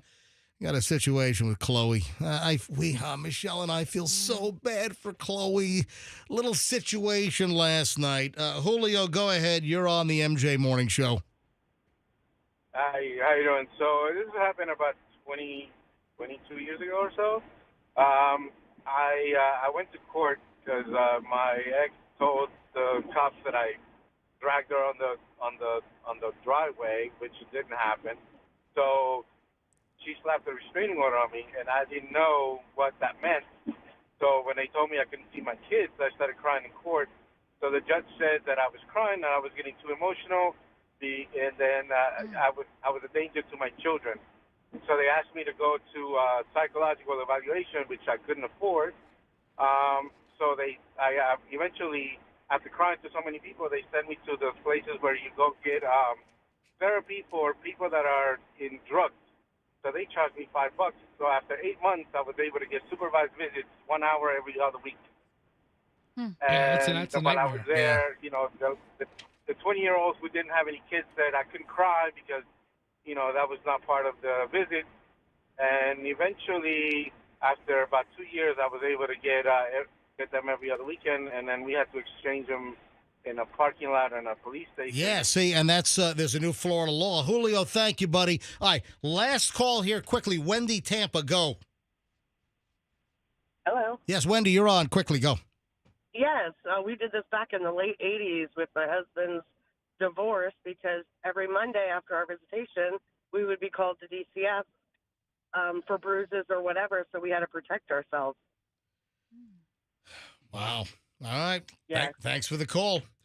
And then wrapping this up, there was a Florida law that went into effect July 1 of last year, 2024. This is, not even a year old. New Florida law creating designated areas at sheriff's offices for separated parents with split custody to safely exchange children is going into effect July 1. And that was last year that occurred. I tell you, man, even though Aisha's been arrested and none of her actions were the right one, you don't mess with Aisha. No. I mean, yeah, she probably should have thought twice before doing any of it, but she handles her business. Don't mess with her. Get out of her way. That new girl's running. Purple signs at sheriff's offices across Florida designate child exchange zones where parents can drop off their kids without fear of harm to themselves or their children. The color purple represents domestic violence awareness. All right, so what color are the social media swap spots? That's another thing. I mean, are they the same spots? It's like online marketplace stuff. But it's not like social media, but Facebook Marketplace and that kind of stuff. And that's another thing that they encourage people to do is to go to the police stations or sheriff's office parking lots to do deals. PlayStation 5 for sale on Facebook Marketplace or like an eBay local pickup arrangement. That don't meet. Don't go to someone's house. That you might not know, or just meet in a public place, and it's believed that doing it in a police parking lot will deter any kind of shenanigans. Huh. I mean, I would hate to go somewhere, go to a police station to pick up an end table. And there's some squabbling ex-couple bickering about the 4-year-old. Ugh. And you get shot. I feel really bad for Chloe as we move along here. And anyway, if you just tuned in late on that, there was a story with Aisha, some lady named Aisha in Clearwater, and there was a custody exchange with the baby daddy, and the baby daddy brought the new girlfriend, and it turned into a whole thing, and there was a gun pulled, and Aisha ends up firing shots, and it's just a whole mess, and that's where the custody discussion just came from. All right, I feel bad for Chloe.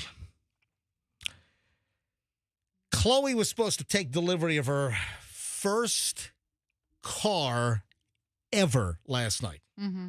Oh, that's cool. It didn't happen. Listen, I had a really, really good experience with this particular dealer. And I'm not going to mention the dealer. I'll mention the car. I'll mention the brand of the car. And, we did a lot of research, and we looked at about 7 different things. And as far as price, safety, just all of the components, yes. But what it really boiled down to was what she was comfortable driving. Right. Like she had to be comfortable driving the car. Right. So we settled on, and Chloe actually made the final decision, based on all the factors on price and insurance and drivability and, the way that she liked the interior and the cockpit of the vehicle and what she felt comfortable in. So she settled on the Mazda CX-5, which gets 5-star crash tests across the board. It's a nice, safe, small SUV. That's cool.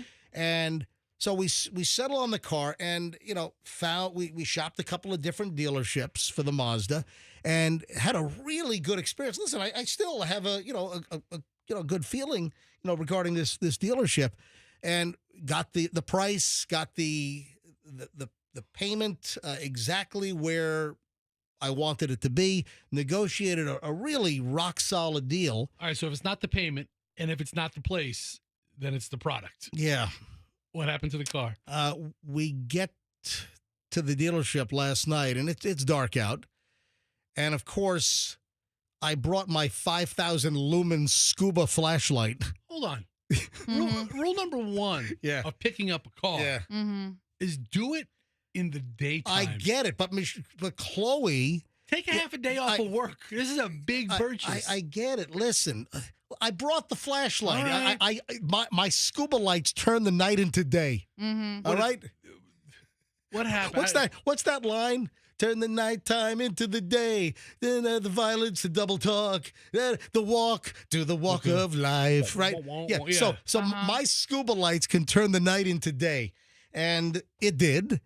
And well, there's just some damage to the vehicle. Brand new vehicle, 2 miles, two. Yeah. 2 miles on the clock. It had 2 miles. Yeah. On it. Brand new CX-5. And, rear left had some scratches on the bumper and around the wheel well. All right. And I'm like, all right, that still was problematic for me. But then as I'm walking the car, we get to the hood, and there's like a 4-inch fingernail deep scratch on the hood of the car. What'd they say? Well, if we get it touched up. I'm like, no, this deal's done. So I listen. License plate was on the vehicle, spending all the time getting the insurance done yesterday. Oh, that's a whole different deal. Chloe at 23 years old, the freaking car insurance a month is more than the payment for the car per month. Literally. I know. The insurance is more than the car. That's a whole different deal. The insurance is $6,000 a year. Right. And that's USAA, who I prefer USAA because they're so good. But I got some other quotes. Travelers, I went through a insurance guy that I know. Travelers declined. They declined Yeah. her? So seriously. Really? So, yeah. I didn't know this. I didn't tell No. Michelle this. Traveled Hold on out of here. a minute. I've got travelers. We are farmers. That's farmers. No. Travelers is one. And then farmers. Then farmers is number two. Then Allstate. Hang on, I'll give you the details. It's crazy.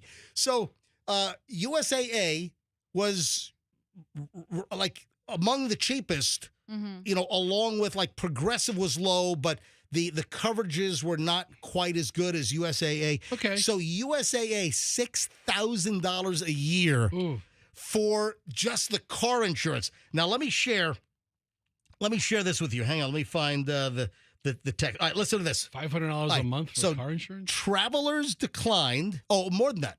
Travelers declined. Progressive was actually fairly close to the USAA, but the coverages were not quite as good. Allstate, $9,300 a year. Oh, my God. Stop. Yes, Allstate came in at $9,300 a year for Chloe. And Chloe has a completely clean driving record. Yeah. No infractions, no tickets, nothing. Spotless. That's because she's not really been driving. Right. I mean, there's a reason for that. Let's get something straight. Allstate, $9,300 for Chloe's car insurance. We are farmers. Hang on a minute. I got to change the jingle. We are farmers. Screw you. You insure a 23-year-old. Right. I mean, it's not that. Farmers, $11,000 a year for car insurance. $11,000 a year for car. What?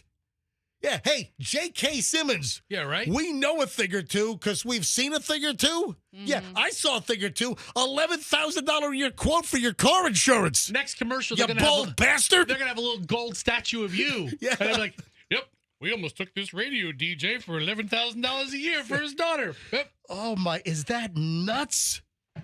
I mean, the car insurance number, anyway, so. Seems high. So back, you think? It's a little high. You think? So, and then I understand that if Chloe was a boy, even worse.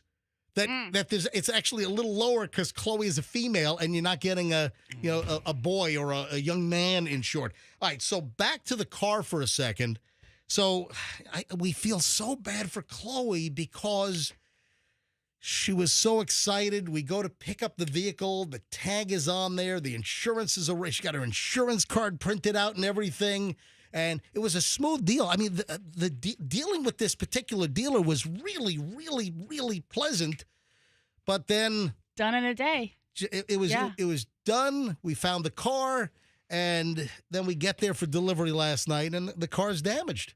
Oh. And I said, deal's off. I can't take this thing. It's got a 4-inch scratch in the middle of the hood. Yeah. And when I say fingernail deep, it's not when you can get your fingernail into a scratch. That's a gouge. Yeah, you can't buff that out. Right. All right. There are surface scratches that, Right. the body shop can get out. Yeah, there's certain buffs that can happen. But when you can stick your fingernail and get into a scratch and you feel the ridge and you can't. That's a whole repaint when job. the scratch can stop a water drop and channel it away. Yeah. So That's a gouge. now I'm back to square one. So they're listen. Well, you're not back to square one. Hold on. You know the car. Right. Well, Oh, yeah. they're going to try to find the exact unit from some other dealers. So, we'll see what actually happens. But just wrapping this up, I just feel so bad for Chloe that she was so excited to drive off last night and little fly in the ointment. Yeah. Little scratch big scratch on the hood. What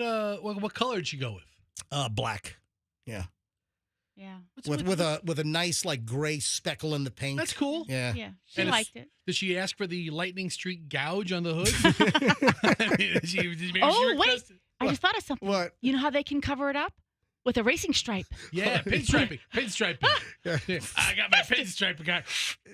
I got my pinstripe guy out here. Yeah, he's going to start a new trend: pinstriping in the middle of the hood. Yeah, it's an all new trend. That sucks. Yeah. So listen, at the end of the day, cars are very emotional purchases. Yeah. It's just a car. Yeah. It's just a car. We'll find another. yeah, but the prep guys, when they washed the car, they saw the scratch. So. Yeah. So now I got to navigate this, and we're trying to get Chloe the car before I leave for the freaking Philippines to go scuba diving after the show on Thursday. So are you soliciting for Mazda No, dealers? no. Is that what you're doing? Is that what this is? Listen, I've got it under control. How many Mazda dealers are there in the Tampa Bay area? There's got to be 2. No. There's got to be 10. I would guess 8. Yeah. Between Lakeland and all the way up to Lakeland, Spring Hill down to Brandon, Sarasota. Tampa, Newport Richie, Pinellas County. Yeah, I mean, I would Clearwater, guess 8 or 10 dealers in the greater Tampa Bay area. And then, even more when you go south, toward Bradenton and then out toward Lakeland. And, you got Wesley Chapel. There's a Mazda deal. You got How a about bunch of Chloe and I go out to Daytona and go on Auto Mile, huh? As soon as you get on 95, those miles of just car dealers on the left. Yeah, but I feel so bad for the Closter. She thought she was driving out with her new car last night, and just Andrew's like the Closter. Yeah, Chloe Closter. Yeah. I've never heard you call her. Yeah, the why are you Closter. calling her that? That's just a weird name. We've used that name before. No. Oh, okay. Now I'm getting shut down. I mean, it's a dumb name. Yeah. It just sounds dumb. Hey, She's not going to like that. All right, so that's where I stand on the whole. Hopefully, we can get something done, and maybe today. We'll see. We'll see. Michelle's done a locate. She found the exact car, on a couple of lots. What do you have, like the dealer locator app on your phone or something? Oh, yeah. Good for you. Dude, you go to any of these dealers and you can search their inventory with stock numbers and VIN numbers. It's on their freaking website. Welcome to 2025, you oaf. You could also check inbound inventory if you had the dealer. All right, so good for Chloe. She found her car. She just has to find her real car now, right? Her forever car. Yeah. Yeah. Her 3-year car. But then on the way home, we had to call the insurance company and cancel the insurance that was put. Yeah, You already gave them money. Yeah. We already paid as well. So we got to get a refund to the credit card. It's all right. So I don't think it's too much to ask to have a new car delivered without a giant scratch on the hood. I would think that's 2 miles. And listen, I'm not mentioning the particular dealer because everything else regarding this dealership was very good. Okay. Was very, very, very good, except delivery of the actual car. I gotta say, I've never seen a car with 2 miles on it. Actually, this dealership was one of the easiest, most pleasant car buying experiences. It was very, very smooth until the very, very end. And they felt really bad as well. Yeah. That's when you call that salesman that smells like cigarettes who you hated, who could give you a great deal. Hey. Yeah. Things went south over here. Also, I don't think they expected me to show up with a 5,000 lumen LED, scuba light. Right, so Man, I could light up the entire Titanic 10,000 feet down. The rule is you don't pick up new cars at nighttime. That's unless you bring a scuba light that replicates the sun, which I did. Unless you have MJ with you, of course. Exactly. But the other rule is when she returns is it a lease or It'll be a lease. Okay. Yeah, a lease. All right, so when you return the lease, you have to do it in the rain. That was Joey. Night. That was Joey B. Joey B. Oh, when he got his red Mustang. Hang on, let me. I went with him. All right, let me explain. Yeah. Let me explain. For those that don't know, Joey B. was a longtime executive producer on the MJ Morning Show. Super guy. Yeah, Joey's a great guy. Back, during the old FLZ days, Joey was one of our producers for a long, long time, and that was Joey's trick. He leased cars, and he always did the lease turn-in, preferably. It was always at night. He made sure that it was dark out, and he preferred rainy nights. So this is how devious. He would target his lease purchases to months where to months where I guess rainfall was more prevalent. The week his lease was up. Yeah, right? It was summer. Right. I walk in the old studio. Returning the car like at 9 o'clock, just before the dealership closes at 9 p.m. It's the sun's down and it's raining out. Joey's the first guy in the studio, right? So I walk in second. And he's on the phone. That Mustang was banged up. Yeah. It was a red Mustang. We banged everything. Yeah. Oh, we hit everything. We banged some things too. But Didn't he run into a guardrail on the crosstown? All kinds of stuff. He mess. lost control on the crosstown. The Leroy Selman with a guardrail. Anyway. He's on the phone with WFLA meteorologist John Winter. Oh, John Winter. He's like, John. Rest in peace, John Winter. What night is it going to rain? I need to know exactly what night. John's like, well, there's a 30% chance on Tuesday. No, it's not high enough. What's Wednesday look like? 70% chance. He's like, Festy, bring it to my house at 6 o'clock. We're dropping it off at night. And we got there 5 minutes before they closed. All the salesmen had like their satchels on their shoulder, looking at the clock. Right, we whip in there. Lease turning. Throw in the keys. We didn't even park under the portico. We parked in the rain. We got out of there. Oh, my gosh. Sign here and here. They figured it out in the morning. Oh, man.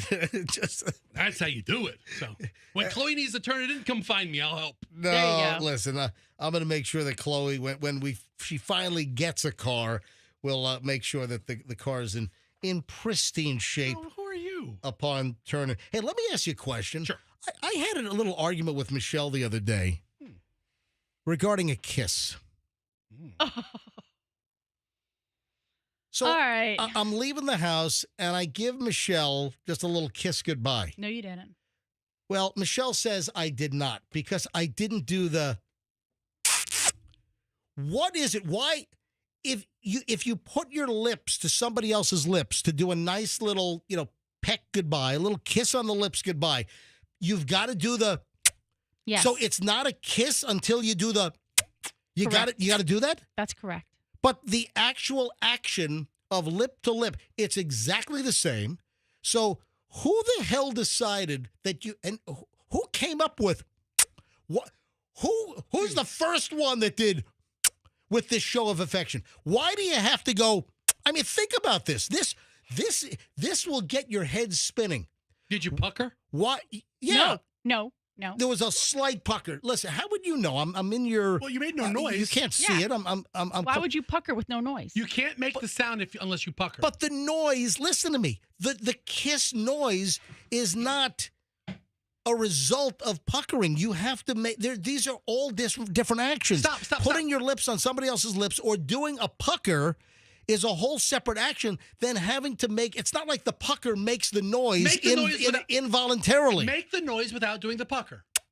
You did the pucker. You have to pucker your lips to get the. But you can do the pucker without making the noise. Right.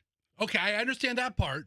Fester, don't you give Allison a kiss goodnight or a kiss goodbye in the morning? I lick her face. Oh, my gosh. Like a dog. Yeah. I mean, I'm chin to eyebrows. But Allison's got it all figured out. She has like Smucker's jam on her cheeks so Fester can lick it off in the morning. Listen, foreplays all the time. Or peanut butter. She knows.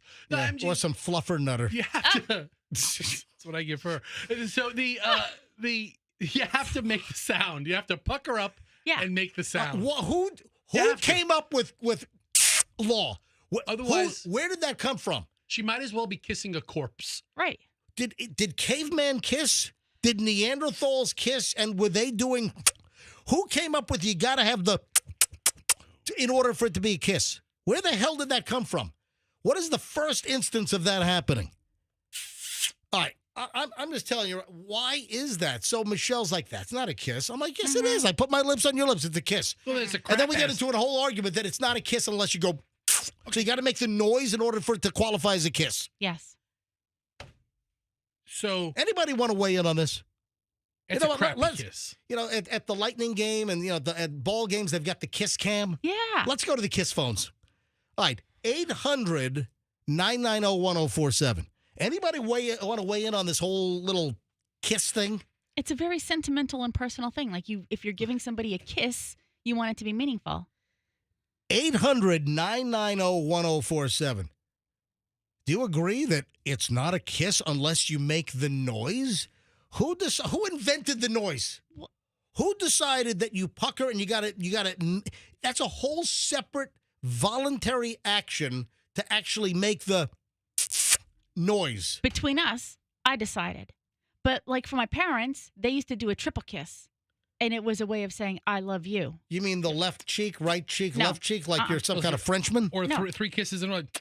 Yeah. They Like just that? went, Oh, and that was a way of saying, I love you without like vocalizing. look at the phones. Every line is ringing on the Kiss phones right now. Yeah. I'll give her one kiss and a butt grab. Yeah, right. This is Nose. Kiss FM right now. Kiss. Oh, Ron is in Largo. Ron, first up on the Kiss phones. Hello, Ron. Welcome. Morning, love you guys. Great show. Custer, you said you can't make the pucker noise without the face, or make the pucker without the noise? You have to move your lips in a pucker shape to make the suction kiss sound. Okay, well, when you make the pucker lips, it's called duck face. Okay. Yeah, I mean, we all know duck face because all of the Generation Z and a bunch of millennials do the duck lips on all this damn social media pictures. When you just take a lemon and stick it there, your mouth is going to pucker. You're not going to make the noise. That's not what I'm saying. You can pucker anytime you want, but to make the noise, you have to exclusively pucker or duck facing your. Ron, why'd you call in? I had nothing better to do. Okay, all right. I appreciate you calling, Ron, but tell you second. I'm stuck in traffic right now, and I got a pucker face. So All right, buddy. Thank you, Ron. You have to pucker. You have to pucker. I have nothing better. I love it. That's the best call of the day.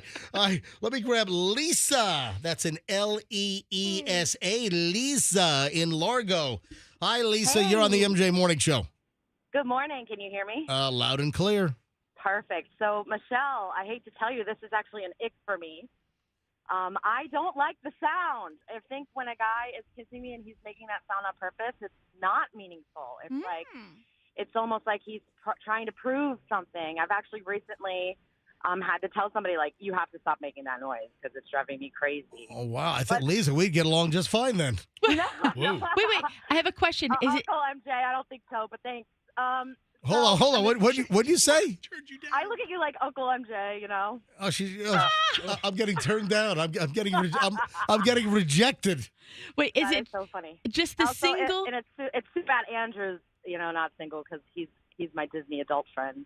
But Gotcha. long story short, Michelle, it's nice to meet you. I'm excited to be on the phone with you. Oh, thank you. Is it just the singular like that you don't like, or is it when there's all the slurping going on? Be all of the above. Don't make so much noise and don't make it so much. Yeah. So much Lisa, hold on. We gotta qualify this. They're only talking about goodbye kisses. They're not talking about the more involved kissing. Yeah, where, so passionate the love. passionate kiss. If you're getting involved in an actual kiss, and you're mouth on mouth for extended, and you got tongue going on and everything, Swapping spit. That's different than just a goodbye the kiss. quick little goodbye kiss. That's the one where there's the noise, which I don't think is necessary. I will say there has to be something special about you can only make that sound with puckering your lips. There is something meaningful to that because that means the kiss is special. Yeah. So there is something to that, MJ. You better be making that sound for her. She needs it. All right, Lisa, thanks for the call. Angela is in Tampa. Angela, MJ Morning Show, you're next. Good morning, MJ. Hey, Angela, go ahead. Yeah, I think it's super weird if you don't make a sound. Like, how do you put your lips on somebody else's lips and there's just silence? Then what are you doing? Yeah. That's weird, right? I think only psychopaths think that's normal. I put them in the same category as the people that put the toilet paper on backwards. All right, now I'm a psychopath. I mean, I didn't say it. I didn't say you. You did. You did. You essentially called me a psychopath. No, she said only psychopaths do it. You may or may not be one. All right. I still love you. It's fine. Thank you, Angela. Amy in Sarasota. Amy, you're on the MJ Morning Show. Welcome. Yeah, good morning. Sorry, Michelle, you were wrong. I say that because deaf people will never hear that sound, so that would mean they never get a kiss. I didn't even think about it like that. That's very insensitive to require a sound. Do you sign? Do you sign the? Yeah. Is there a? No. Yeah. No. You All right. lip to lip. Okay, and Amy, can we put deaf people aside? Okay. For the purposes of this conversation, excluding the hearing impaired. People with, sure. If we're only dealing with people with below average to normal hearing, how do you feel about the sound now? I think it's optional. Man, It's completely optional. Look at the response to this. It's enormous. Amy, thank you. I mean, you pissed off all the deaf advocates, MJ. God. David, San Antonio, is that FL or TX? No, this is FL. All right, very good. David in San Antonio, Florida. Go ahead, David. Hi, MJ. I love the show. Thank you. Every morning with my son on the way to school. Thank you. So here's the thing with my wife and I. We've been married for 13 years now. It started a long time ago. It's not a kiss unless it comes in threes. So it has to be 3 kisses. And my son and I were talking. We think the actual word kiss, it almost makes it sound like it should be a sound, right? I mean, I think it should be a piece of chocolate. I mean, what are you talking about, man? No, it's an chocolate kiss. All goes back to food for Fester. David, thanks for the call. Appreciate it. And say, what's your son's name? All right. Keegan. Keegan. Hey, Keegan, thanks for listening with your dad. We appreciate it. Yeah, tell all your friends at school to make sure they listen to the MJ Morning Show on 104.7 FM. All right? Have a great day. Yeah, that's all what, right. that's what Keegan wants. Andrew, stop taking calls. I'll finish these up. Catherine, Lorena, Joe, Eddie, Melissa, and then we're wrapping up the KISS phones here.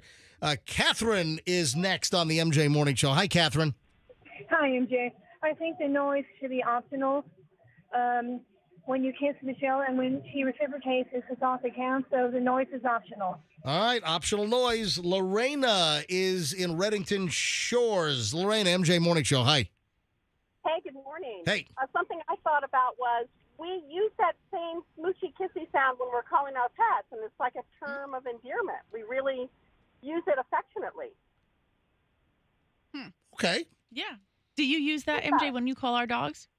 Come here, Gatsby. Right? Or what's the noise you make for horses? Yeah. That's more of the that's like the side cheek, the clicking. Clicking, the side clicker. Yeah. Yeah, so maybe it's just affectionate. It's an infection. All right, Loretta, it's big old canker sore infection. Joe in Tampa. Joe, you're on the MJ Morning Show. Hi. Hi, good morning. I love your show. Thank you. I was going to say that as a Hispanic, so when I leave, I always go mwah or mwah, mwah, you know. That's right. Joe, that's the other one. And I meant to make a note to myself. The mwah. That's the who came up with mwah?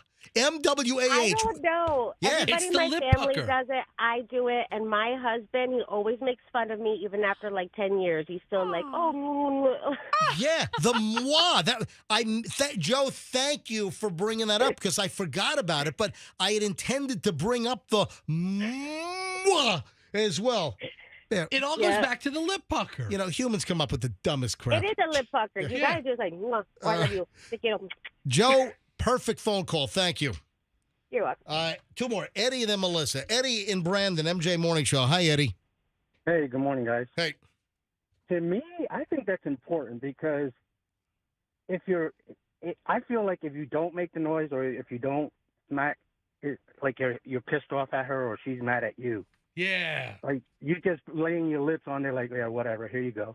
Yeah, it's like a half-assed kiss. That's right. Exactly. Well, that's what you were saying when I kissed you goodbye. You were saying it was a half-assed kiss. Yeah. So you were like, what is that? Yeah. Because I didn't do the... I agree with her. All right, Eddie. I get you're it troublemaker. sometimes Go when she's away. mad at me. I mean, when my girl's mad at me and I go for a kiss, she just doesn't even do anything. She just puckers up a little, and that's it. Thanks, Eddie. All right, last call. Melissa is in Riverview. Melissa, MJ Morning Show, final say. Good morning. I just wanted to say that a pucker is just a puck. When you pucker your lips, you're not doing anything. But to actively kiss another person's lips involves the smooch. The smooch then comes out. Yeah, like there's a noise. So it's an active pucker. He can't have a kiss without it. Yep. All right. Thank you, Melissa. I appreciate it. Have a great day. All right. The kiss debate. And, something as simple as this. You know how many people are going to be talking about today because of this crap that we just brought up? Or they're going to be aware of it. Yeah. Hey, there is a car-related item that I meant to bring up when we were talking about Chloe's issue. Mm-hmm. And we had no trouble test driving a car. So wherever we went, and, Chloe looked at a number of cars, and then had to get the numbers and, to find out what fits the budget. And, there's a number of factors. So no problems test driving a car at any of the places where she wanted to test drive a particular model. But then we have this story from, you guessed it, right here in Florida. This guy was so pissed off that BMW up in Gainesville would not allow him to drive a M4 CS, which is like the race car version of the BMW M4. Great car. This guy smashed his vehicle through the showroom right up in Gainesville at BMW of Gainesville. That's terrible. Listen to this. That's how you do it. This is nuts. This guy might have been right. Florida guy walks into a Gainesville BMW dealership. He wanted to drive the BMW M4 CS that was on the showroom floor. They would not let him take it out for a test drive. He throws a tantrum inside the dealership after he failed the BMW credit check. He left, got into his car, and smashed his vehicle through the dealership front windows at BMW of Gainesville, right up the road here. 20-year-old kid, Kevin Alexander Lehman, showed up at BMW of Gainesville on February 25th, ready to test drive a 543 horsepower M4 CS, listed at $129,175. But they ran a check on him, and apparently his credit check was not very good. Fester, what do you think? 478? Oh. 486? Yeah, if it's in the fours, you really shouldn't be buying anything. So, because you can't. Yeah. His credit check was not very good for a $129,000 BMW. And unless you had like a 90% down payment. The employees at BMW of Gainesville told him that he didn't qualify for a test drive. And first he tried to grab the car keys of the BMW on the way out of the showroom. Okay, I have a question. But then the salespeople, the dealership people, they stopped him from grabbing the car keys. And, that should have been it. Sir, please leave. Thank you. Thanks for shopping, BMW of Gainesville. But this guy stormed outside and gets into his beat-up Hyundai in the parking lot. That should have been the first sign, right? He gets into a beat-up Hyundai in the parking lot, and the employees thought, all right, he's just going to drive off. No, he circled the lot twice. Circles the lot once, like da-da-da. Oh. Da-da-da. It's a Land Hyundai. Da-da-da. So he circles the lot twice, and then he floors the vehicle. This might not be the actual sound of a Hyundai. And then floors the Hyundai and then smashes into the front of the dealership. At least $60,000 in damages. Holy frig. What happens to this guy now? Yeah. All right, so here's the deal. He can never pay him back. So he circles the dealership twice, smashes through the window after flooring the Hyundai, drives through the windows, glass is flying everywhere. Employees are stunned. I wonder if there's surveillance video of that. No footage has been released yet. Oh, man. They have it. You know there's got to be footage. So the employees are stunned at BMW of Gainesville. The customers are stunned. And then he gets out of the Hyundai and then starts looking for the M4 CS keys again. And he's yelling, "Where are the keys? Where are the keys?" So then he wants to get the keys and then, drive the BMW through the window that he just smashed through with the Hyundai. So that plan failed. He didn't get a hold of the keys. Then he started running out of the dealership on foot. Gainesville police, they found him 10 minutes later.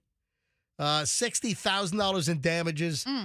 The structural integrity of the building is okay. Shattered glass, debris everywhere. In fact, Fester just found a picture of the glass people replacing, some glass company replacing all the glass and the aluminum framing. They actually called the glass doctor, the same people that does the windshield. Oh, man. So his credit failed, and now he's been arrested.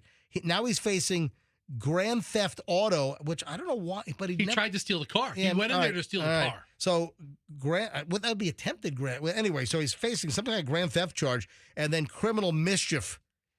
What about vandalism? What about? By the way, he did get a ride. He did, but it was in a Gainesville Ford Explorer Police Edition.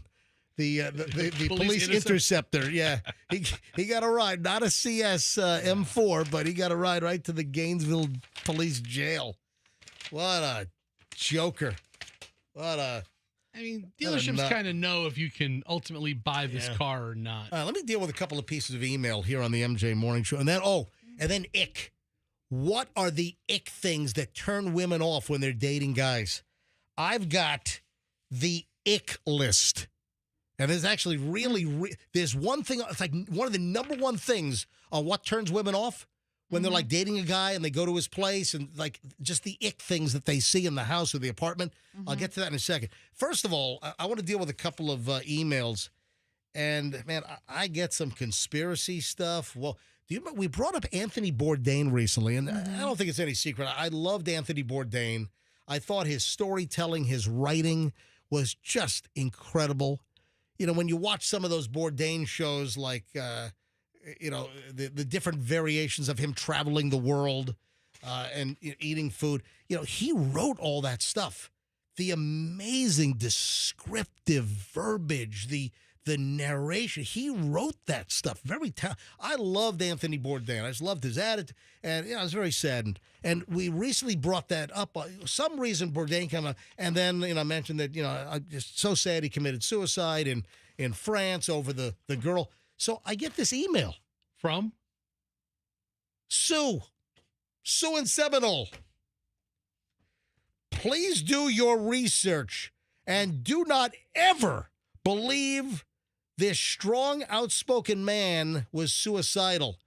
He was assassinated for doing a documentary on trafficking that he discovered in his travels.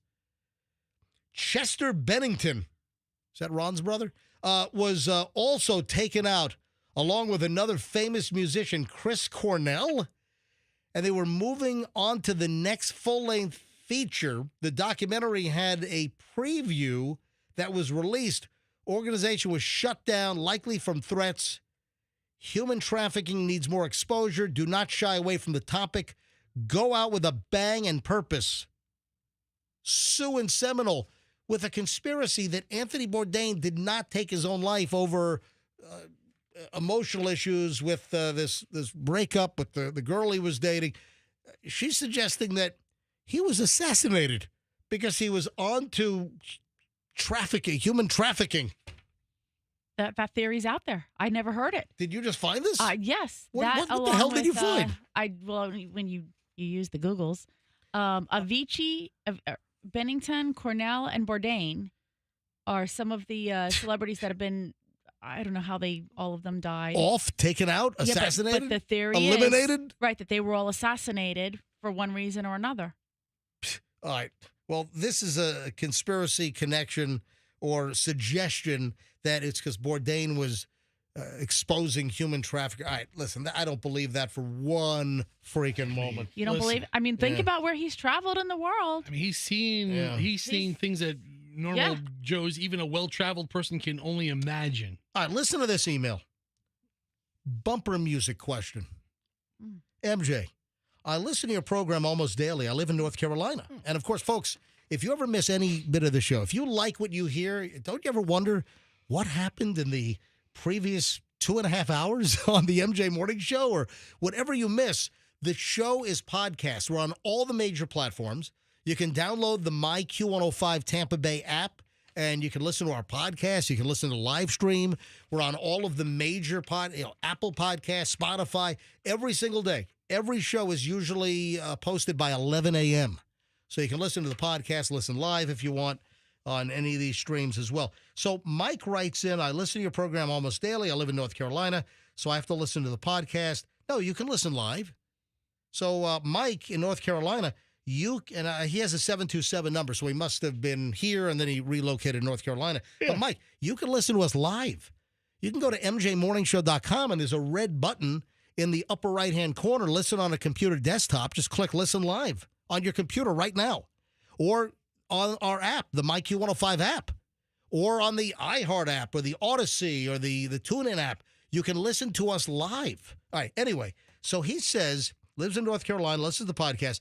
As a musician, something that has been really bugging me is why your bumper music is always like 1.5 times the actual speed. It's very distracting. Huh. Is there a reason it's like that?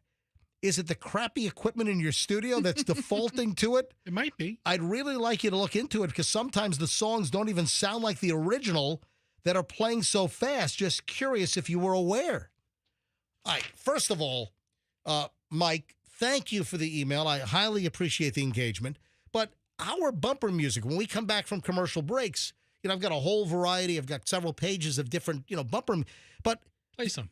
I will. Okay. But we are playing the music at the exact proper speed. What I'm thinking is, and this drives me crazy, what does Chloe do, Michelle, that drives me nuts? When she replays you, she puts it at like 1.5 times. Yeah, 1.5 times. So Chloe will listen to, when she misses the show, she'll put the podcast on, but she speeds it up. And then I got to listen to myself sounding like Alvin and the Chipmunks. Like, put that on normal speed. Every time I'm Chloe, do not play that at double speed. It's terrible. Mike, it sounds like your podcast player is defaulting to a sped up replay because I'll give you an example. All right, here some of the rejoiners. This is Hello. I'm hearing this in my headphones right now. It is absolutely the right speed. Okay, this is the right tempo. Right? Cheerleader. All right. How about Talk to You Later? These are all bumpers in my bumper collection when we come back from commercial breaks.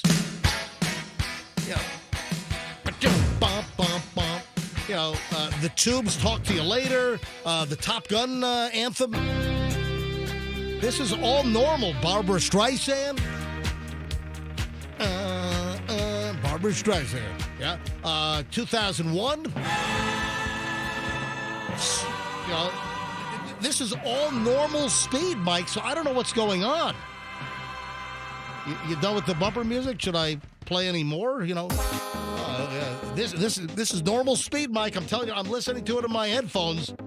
Tommy Shaw, Girls with Guns. This is all normal speed stuff. Daryl Hall, Dreamtime. This is all normal speed. Holiday Road by Lindsey Buckingham. Sandstorm, big club song. Get my glow stick out. Yeah. Hey, give me some Molly. Right? Yeah. Oh. Yeah. Be Good to Yourself, Journey. Yeah. All good music. The Home Depot theme. This is today at the Home Depot. You can't help but to talk like that. I know. I've got to talk like the Home Depot guy. Yes, if you'd like a new toilet to caress your buttocks, go to the Home Depot.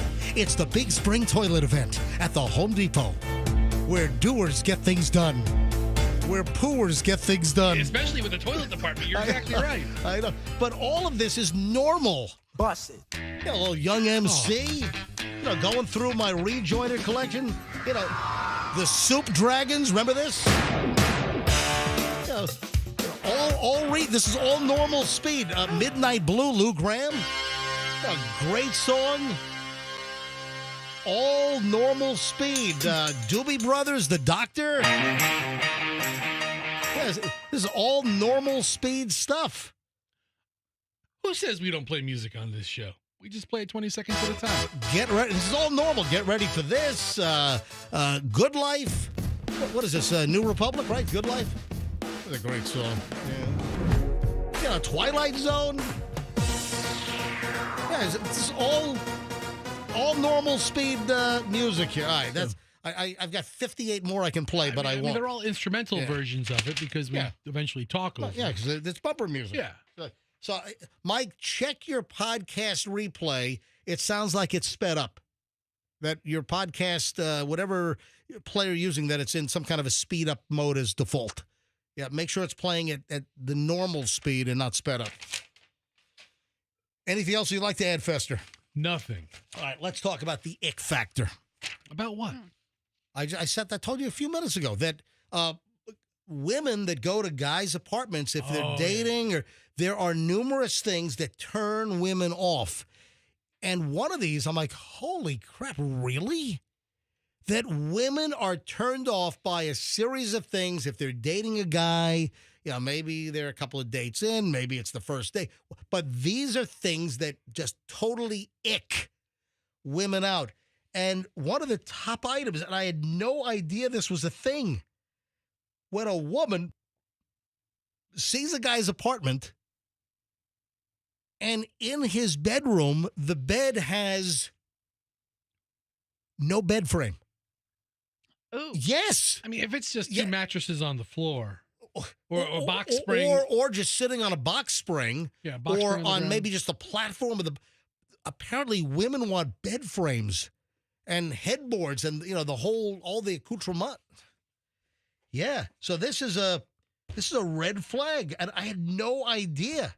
According to statistics from a dating app, they did a survey back in January, almost 7,000 responses, and the responses were pretty much geared to women responding to men's decor. And when they're in dating mode and they see a man's apartment or house and they respond to the dating, and like the number one item, 43% of the respondents said that they would not date somebody who didn't have a bed frame. I find that to be odd that there is no bed frame. Ha! This is Merv from Merv's Bed Frame City. Are you a single guy? Are you turning women off? And do you need a bed frame? Nobody beats my bed frame prices at Merv's Bed Frame City. I mean, why don't you have a bed frame? I don't know. Okay, because here's why. From somebody who, in his early 20s, did not have a bed frame. Well, you should have come to Merv's Bed Frame City. So you acquire a mattress. Did your body weight bend bed frames? Snapped them. like a pretzel stick. My bed frame now is cinder block and like 2x4. No, 4x4. Stop it. Yeah. And a big piece of plywood. Then the box spring. But MJ, the thing is, you buy a box spring and a mattress, or you just buy a mattress, right? I mean, I bet you half the guys don't even have a box spring below it. And you get sometimes they charge you more if you want to get the bed frame. Rails. Not every place has them. Yeah.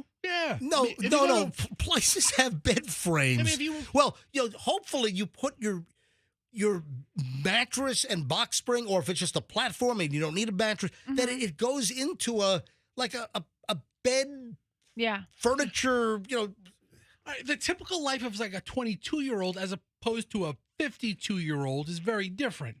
I mean, a 52-year-old with a mattress on the ground, that's but the dormitory. If you're 52 and you've made some life choices that maybe not.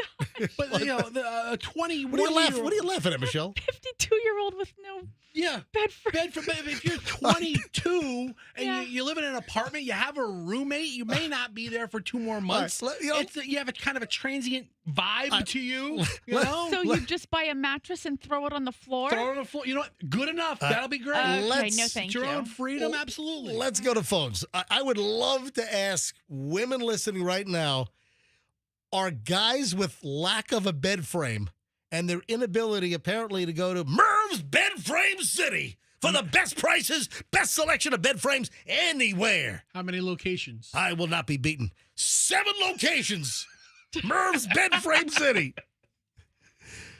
Who sent you? What? Who sent you? Tell him MJ sent you. All right. Tell him Merv. All right. So I would love to hear from women. Just a couple of calls here. Any women listening, did we just trigger something when I just said that the biggest ick turnoff for women, apparently that are, starting a relationship or dating a guy, is when they see his place and he's got no bed frame? You know what? Any women that have noticed this, is this a peeve? Is this an ick point for you, guys with no bed frames? Let's go to the no bed frame phones. 800-990-1047. 800-990-1047. You mean tell me you had your place in Los Angeles, MJ? Young MJ living out in L.A., you had a bed frame I and did. a headboard. Yes, I did. End tables, I had and a lamp and all that. Listen, Michelle remembers my apartment on Destination Lane in Virginia Beach, behind the Farm Fresh. I'll tell you what was now a Harris Teeter. You know what was an ick factor in that? What? Thing is that the first time I came over to your place, you were like, yeah, we're gonna watch a movie, and I was like, okay, and you had a TV with a couch or something out there, but no, we were gonna watch the movie in the bedroom. Well, because laying on the bed. I had the better TV in the bedroom. Right. And I was like, why are we watching the movie in your bedroom? And you're trying to explain that to me, and I'm like, yeah, but I'm kind of like a first-time guest. Maybe we shouldn't be in the bedroom already. I did have a bed frame though. I did. At 20 years or whatever I was, I did have a bed frame, though. Hold on. Yeah. Michelle, you first time at this location, you weren't a first-time guest. Oh, you're right. You're right. Let's grab a couple of calls. Lisa in Tampa. Lisa, MJ Morning Show. Hi. Lisa, are you there? Nope, we lost Lisa. Let me grab Lisa. Try to call back. I think we lost your cell. Serena in Lakeland. Hi, Serena, MJ Morning Show. Well, my son is a large boy, kind of, like Fester. And like Chauncey? He has gone through so many bed frames that he gave up on them. I've snapped bed frames before. Wait a minute. Brenda, how big is your kid? Well, when they get girls in there and they get the action. When they get girls in there and get the action. How old is your son, Brenda? Or I'm sorry, Serena. Serena, how old is your son? He just turned 40 yesterday. Okay. All right. So your son's the 40-year-old with no bed frame. All right. So he's not the 40-year-old virgin? Serena, apparently not. Serena, so how much does your son weigh? I would say like 350 or something. Yeah. Wow, nifty 350. He's a power bottom like me. Yeah, yes. And even sitting on the edge of his bed, they break. Yeah. I mean, to put his shoes on. Most frames, MJ, are that brown bent metal that has like a place where you can adjust the size from a queen to a king, and it's only like a dime-sized piece of a screw holding them in, and they're so thin. All right, let me tell you what to do. Your son needs to call. Hold on, listen. I'm about to give you some advice, Serena. Your son needs to call Fred. Hold on. What's so funny about that? Your son needs to call. Listen. No, that's Merv. No, that's Merv. That's Merv from Bed Frame City. No, don't. No, apparently, your son needs something stronger than what Merv has to offer at Bed Frame City. All right. Your son needs to get a hold of Fred at Profusion USA. That's the big metalworking and welding operation. Fester went to school with him, and if you call Fred at Profusion USA for all kinds of metalwork and welding, he can make a bed that will not break. Okay, I am a certified welder myself, and I even offered. Get the hell. Are you serious? Oh. I'm serious. It's a heart attack. You're a certified welder? You have the helmet and everything? Of course. Wow. And where do you weld? Like the Norfolk Naval Shipyard? Where do you weld? The docks. No, I did in Kentucky. I don't anymore. Oh, wow. 60. That's great, Oh, Serena. hell, That's wonderful. Thank call you. Fred. He'll let you weld your own. Man, you never know. You never know what kind of calls you're going to get. Serena, great call. Gail in Pinellas Park. Gail, MJ Morning Show. Hi. Hi. Yeah, I was calling in about this. Now, I'm 65. Yep. And I still prefer my bed and my box spring on the floor. Really? Yeah, I don't know where. So you're a woman with the ick factor. Well, I'll tell you where it came from. It came from a few years ago. My dog was getting weaker and weaker and couldn't jump up in bed. So I actually just took the frame out just for his sake, Okay. so he could jump up and down. Now, they make those little ramps and stairs. yeah, he was not good enough for that. He had dementia and arthritis and all that stuff. So he my didn't God. kind of even know where he was that time. I'm sorry. But So also, but yeah, I took the frame out. But it's not like I'm sleeping on the floor because my box spring is very thick and my bed is an 18-inch bed. So even without my frame, if you walked in my bedroom, it doesn't look like I'm sleeping on the floor. I mean, it's amazing because everything is so thick. yeah, some of these matches are really big. Once he passed away, and I decided, you know what? This is kind of nice. And you know what, though? Even when I moved out of the house in my 20s, whatever, I always kind of prefer. Are your nightstands made out of cinder block and plywood? No, I'm telling you, I've always been kind of bohemian anyway. Okay. So it's kind of, except when I was married, I always kind of slept on my bed in a box spring. When I was in my 20s, it was a futon. I Yeah. mean, yeah, I've always kind You of. sound like a hippie chick. Kind of a little bit. All right, Gail, thanks for the call. Have a great day. All right, two more, and I got to move on. Got a lot of stuff today. Wendy in Clearwater. Wendy, you're on the MJ Morning Show. Hello. Hey, Wendy, go. All right. So this isn't my insight. So you walk in the guy's bedroom Mhm. and you expect to see a piece of furniture.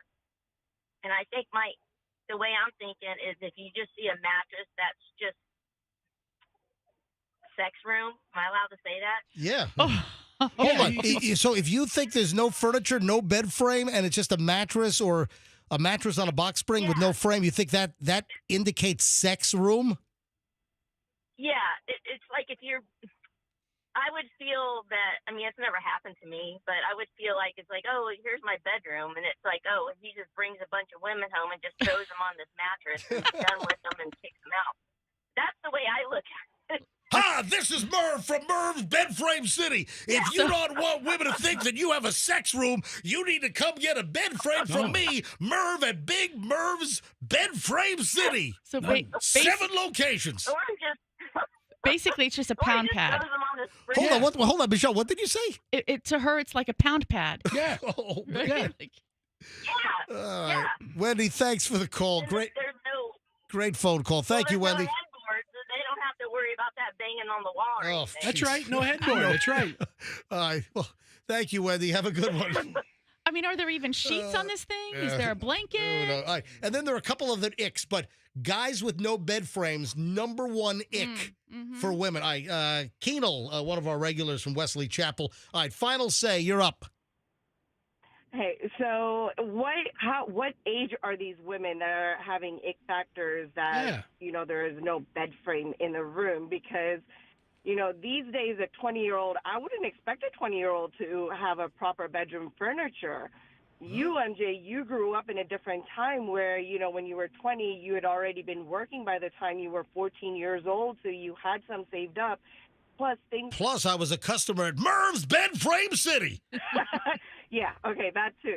I mean, me and my husband, when we bought our house, we slept on the floor for the first year and a half because, it wasn't because that we couldn't afford it, but we just couldn't find the bed that we wanted.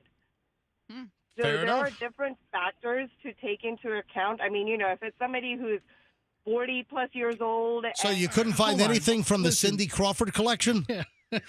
No. Listen, hold on. You're looking too far into this. You're dating a guy. You go to his place for the first time, and there's a mattress on the ground in his bedroom, and he's going to look at you. I just couldn't find a mattress that I'm happy with. Listen, you're going to find something really nice in the Casey Anthony collection. Wait, No, I had my husband build the bed for me. Okay, all right. Thanks, Ketel. Have a great day. Fester, did you have a headboard or a frame when you met Allison? No, I didn't have a frame.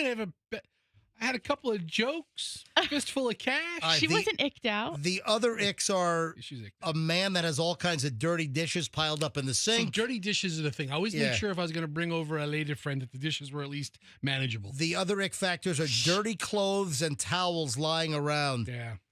Also a no-go for a lot of women. Aren't you lucky that I wasn't icked out? Let's say. Also, a guy that does not have a well-stocked bookshelf can be a turnoff to women. Yeah, listen.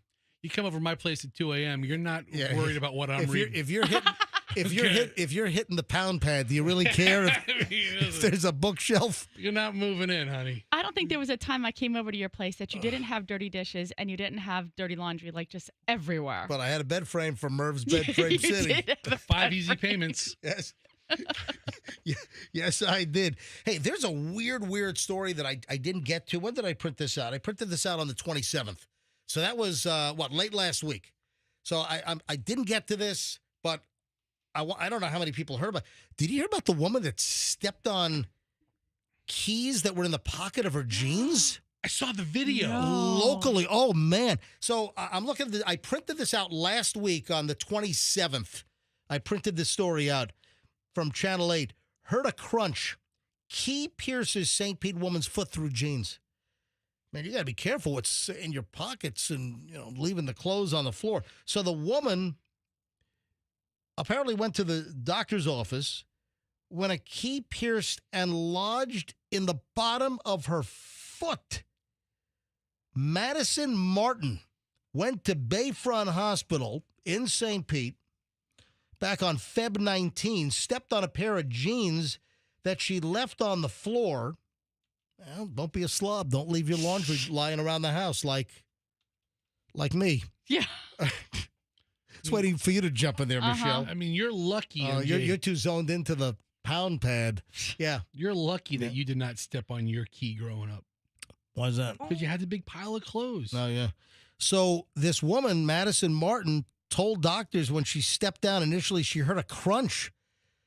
But it wasn't until she sat on the toilet that she noticed the pair of jeans were stuck to her foot because the keys went through the jeans and into her foot. How does it take for you to sit down before you realize? Don't you immediately go, ouch, oh, I mean, instantly something's breaking into your foot. You have to know this. Maybe she's got some thick foot pads and soles. Maybe she's done a lot of motivational event firewalking. I don't know. Maybe she was able to hobble to the toilet where she could examine her foot. No, look at this, Michelle. It is insane. So she's got a freaking house key stuck through the bottom of her foot. That's a turnkey operation right there. All right, so get it? Turnkey operation. You're it's a limited amount of jokes. That's a good one. So, MJ, the rule for stabbings, which I'll put this in the stabbing category, is don't remove the object, right? Because you could bleed more. Did I hear that right? I think so. I don't know. I think I've heard that if you're driving down the interstate and a piece of rebar flies through your windshield and pierces your shoulder to the driver's seat, just leave it there. Just leave it there. Yeah. Don't take it out. Is there audio on this? Bring this up. Yeah, sure. Bring up the audio. This is insane. Go back to the very beginning. There you go. Ready? All right, hit it. It's impressive, isn't it? Oh, no. That's not what I said. I know exactly how she did that. My daughter would do the same thing. The key was in her pocket. Her jeans, she threw them on the floor. Wow. And she goes and walks, and it's got her just perfectly. Pull it out and... Oh, my God. You're gonna numb it first, girl. Oh, my God. This is her in the Bayfront ER. And then all these people, all these doctors are coming in to look at the spectacle. Oh, no. I know exactly how she did that. I think that's a schleg. Or is that a quick set? What is it? Looks like a schleg. And the patient is recording it, and she released it. It's a do not copy medico. And you see what they had to do? What? They had to cut the pocket. Oh, yeah. To get her foot out of there. Otherwise, she'd be dragging the whole pair of jeans with her to the ER. Here's the rest of the story. That Martin noticed the giant hole in her foot. She found the key in the jeans pocket attached to her foot. She had to cut the pocket. So she did that. Yeah. The woman cut the pocket out of the jeans and then calls a friend to take her to the hospital. And on the video we just played, her leg is propped up, and there is a key stuck in the middle of her freaking foot like it's inside a lock. All right, so the jeans had to be inside out because there's no way the key is going through the cotton pocket material and then the denim. Yes. So you know what? It had to be inside out, or the pockets had to be exposed. Yes. You know what I mean? So it was the softer, white pocket material versus the actual denim. Right. Well, I'm looking at the picture. I'm looking at the video, and it looks like it is that white, softer, pocket liner. Yeah. Is what it is. Yeah, wow. That is unfreaking believable. All right, folks, this brings to a close over an hour and 20 minutes of Nonstop MJ. When we get back in mere minutes, parents are warned, stop with the baby butter trick. I was not aware. This is insane. Are you aware of the baby butter trick? This is like going viral online, and like experts are saying, no, don't do the baby butter trick. What is it? We'll tell you in just a matter of moments. Oh, and a woman leaves a 2-cent tip at the restaurant because what the waitress did to her husband. What the server did to the husband. What the heck was that? I'm sorry. Oh, that's your audio. I had my audio up here. All right. So that's coming up next. Anyway, we're loaded. We're absolutely packed. Next segment, do not move. We start the 9 o'clock hour, and that's just scratching the surface. So don't move. Back in minutes on the MJ Morning Show here on Q105, 104.7 FM Tampa Bay.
Assure you that this bumper music is playing at the proper speed right now. It is rolling up on 9 o'clock, 8:59 to be exact at the MJ Morning Show. Do you know about this butter trick? Michelle, when I mentioned this to you, did you look it up just to see what the hell this is? I did. And what have you surmised from this butter trick that parents have used to lull a baby to sleep, and doctors saying, no, experts saying, no, don't do the butter trick? First of all, had you heard of the butter trick until I found this item and you saw it in my pile? I've never heard of this. I mean, Benadryl, yes, but butter, no. Yeah, or what about the daycare centers that got in trouble for like giving the kids Benadryl or melatonin? And, you know, you've heard those stories. Yeah, those little brats, I got to make them sleepy. Let me give them some Benadryl. Yeah, you can't do that. Was this something started online or something? All right, well, here's the deal. So parents that have been absolutely desperate to try to get their kids to go to sleep, there's been, and of course, a stupid TikTok social media trend. Listen, you know, forget about the fact that TikTok is a Chinese spy operation and they're stealing all your data. How about the fact that it just makes people dumb as a rock? I mean, how about that? Dumb talk. Tick dits. You know, so there's this stupid tick, and I'm not on TikTok. I do not have the app on my phone. I've never had the app on my phone. I am anti-TikTok, but there is this viral trend, and these videos are circulating about parents and these tricks on how to get your kids to go to sleep. And one of them is you give them a spoonful of butter. Yeah. Oh, my God. And that's supposed to soothe them? Yeah, a spoonful of butter before putting the kid down for the night. And some are claiming that the spoonful of butter that you give your kid, it puts them to sleep, and they'll sleep through the night. I just really have, I doubt this. Do they eat the butter? Trend started right here in the United States, and now it's going global. I mean, see, this is an example. There's no science behind this. It's not like a long-term known story. It seems to be rather recent. And the people that will just see something on social media and believe it, whether it's a conspiratorial situation, whether it's a news event, because, you know, I'll sometimes ask people, and they'll hit me up with some cockamamie harebrained story. Oh, did you hear about this? And what's going on here? I'm like, No, where do you hear this? Oh, it was on a TikTok reel. I'm like, stop getting your freaking news on TikTok. Yes. You know? But back to the butter. Yeah, back to the butter. Mm-hmm. Butter. Parquet. Does it have to be? Yeah, but could you Butter. use a country crock or No, parquet no. or margarine? So the trend started here, and it's got to be real butter. Look for the real butter symbol on the box, from the American Dairy Association or whatever that is. I'm kidding. But some people are saying that it absolutely works. Experts are saying, no, it doesn't. There's nothing with a spoonful of butter. What was that? A spoonful of butter makes the medicine go down. No. Medicine go. I know it's sugar, Andrew. I'm being a wise ass over here. All right. Yeah. So, the butter trick doesn't work. You've got experts, doctors that are saying giving your kid a spoonful of butter at bedtime does absolutely nothing.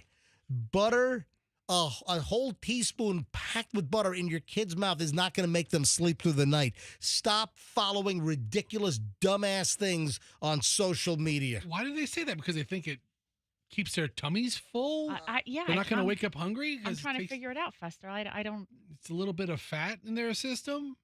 Aren't you already clogging up the arteries? There's no science here. Just that, put butter in your kid's mouth and it'll make them sleep better, sleep through the night, and it'll get them to fall asleep. No, there's nothing here. The internet is loaded with misinformation. There's a video. Fester has found a video of a woman gave the kid a whole stick of butter to chew on. Yeah. Oh, my God. Like an 18-month-old kid in a high chair, and the mom gave the kid a whole stick of butter. Like a push pop. Remember who used to love butter like that? This kid's going to have a heart attack by 5. Yes. Do you remember? No, who? BJ's kid. I think it was Austin. Oh, no. And he loved butter. And remember what you did to him at the restaurant? You were such an antagonist. Oh, what did I do? You were like, because he would eat butter, just how these kids are, that are in these videos. And you were like, Austin, you want a piece of butter? And you took a piece of key lime pie and put it in his mouth because he thought it was butter. Oh, he spit it out so quickly. He was so mad at you. Well, I mean, he eventually got over it. No, I don't think he ever did. Look at this kid just chomping down on his piece of butter. Ugh. Oh.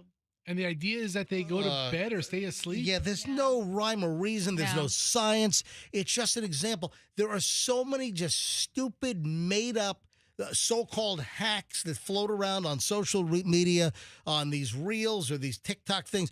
You got to ignore this stuff. And some can be very dangerous. And why would you want to just keep, I don't know, like exposing your child to this particular, flavor or habit, right? I mean, they need the butter before they go to bed. There's a video of a mother who looks like she has not missed a pat of butter ever in her life. Experts are saying that no, butter absolutely does not put your kid to sleep. All right, moving along here on the MJ Morning Show. So, don't fall for the ridiculous butter trick. Then we have the server, waitress, server, whatever you're supposed to call them. So what caused a woman to leave a 2-cent tip for the server? So the server, a female, woman was with her husband at a restaurant, Savannah Kendall. Sounds like she's an adult actress, but Savannah Kendall of North Carolina tells the story in a video. She posts the receipt, the check and the receipt, the credit card receipt. Left a 2-cent tip. Do you know why? The bill was $40.23. I'm sorry. The bill was $40.21 and wrote a total of $40.23, so indicating a 2-cent tip. Do you know why? The wife also put a little note on the credit card receipt before she walked out. So she was giving her 2 cents. Yep. All right. So $40.21 under tip, 0, but the total was $40.23. So a 2-cent tip. And where you would sign your name, which that doesn't. Once they run your credit card, the whole signature thing is just stupid. Yeah. These days in a restaurant or wherever, you don't need a sign. Give me a break. All right. So the signature line, instead of her signature, Why was there a 2-cent tip? She wrote in the signature line, "Don't call my husband sweetheart." Oh. Yeah, so the server kept calling Savannah's husband sweetheart. "Hey, sweetheart." "Okay, sweetheart. No problem, sweetheart." All right, Michelle, would that bother you if we're at a restaurant and the server, Flo, calls me sweetheart? Not if we're in North Carolina. Yeah, hold on. There's a couple different things. One, if you're at a diner and the waitress is 50 and she's calling you darling and honey and sweetheart, and she's has that vibe to her, great. And a big push-up bra. But if you are at a maybe a nicer restaurant than a diner, right? I don't know that they need to be calling you sweetheart in front of your wife. Like a Longhorn. Yeah, like a Longhorn. If you're at an Outback, if you're at a Carrabba's, okay. I don't need somebody calling me sweetheart, messing me up, trying to piss in my wife's cornflakes, and I have to put up with her for the rest of the night, and you're calling me sweetheart? Allison would be upset. I don't need that. I don't need that aggravation. My life's tough enough. I don't need some waitress ruining my game. Yeah. Now, if I'm alone, it's a different story. If it was at Hooters, it might be different if it was just a couple of guys having lunch. Listen, I think sweetheart is innocuous. It is not intended. She's not flirting. She's not trying to bed you, pick you up, steal you from your wife. They don't listen. I don't have Michelle, the lady. Do you have any problem with sweetheart? Don't you remember the mailman in New York used to call me darling? Oh, yeah. And then tell me how nice I look today. Yep. Did it bother you? No, not at all. Did it bother me? No. No, he's a nice guy. It was just a nice, and he wasn't trying to pick Michelle up. And the mail guy we had, you talking about the one on 95th? Yeah. He had. Do you know how long he was mailman on that route on Upper West Side, Central Park West? Something crazy remarkable. 48 years. Like 30 years. Yeah. Yeah. He'd walk those streets. What he saw. Oh. He had like West 95th and Central Park West and to Amsterdam and Columbus. Okay. But he was old school, Fester. Yeah. So he would talk to me in a very friendly vernacular. But here's what's happening. The woman who wrote this doesn't talk to her husband that way. And she sees somebody maybe 5, 8, 10 years younger call and him being receptive to it. How did he react? Did he, eyeball her as she walked away from the table? And she's trying to figure out what's going on in his head? You're right, Fester. I mean, there's a lot going on here. I just want you to bring my drink and turn around and leave, and I'll tip you at the end. At 9:10 at the MJ Morning Show, this is our final hour. I don't know what's going on with recent releases of airport encounters, passengers behaving really, really bad. For whatever reason, in just the last couple of days, there are 2 stories that actually happened some time ago, but the video, like body cam video, is just coming out. The first one is down in Punta Gorda. So you got the Southwest Florida airport, and then you've got that little airport in Punta Gorda, which is a whole different, it's like a short, and I think like a couple of airlines go into bring up the Punta Gorda airport in South. It's PGD is the code, and they bring up the flights. They've got like Sun Country. Who's in there? No, go to hold on. Airlines and tickets right there. Yeah, click on that. Allegiant. Yeah, they have Allegiant and Sun Country. Yeah. So this is an airport in Punta Gorda. It's like smaller than Pi. Yeah, it's smaller than PIE here in St. Pete, and they've got Sun Country and they have Allegiant. Instead of them flying into the bigger, Fort Myers airport, the Southwest Florida Regional Airport.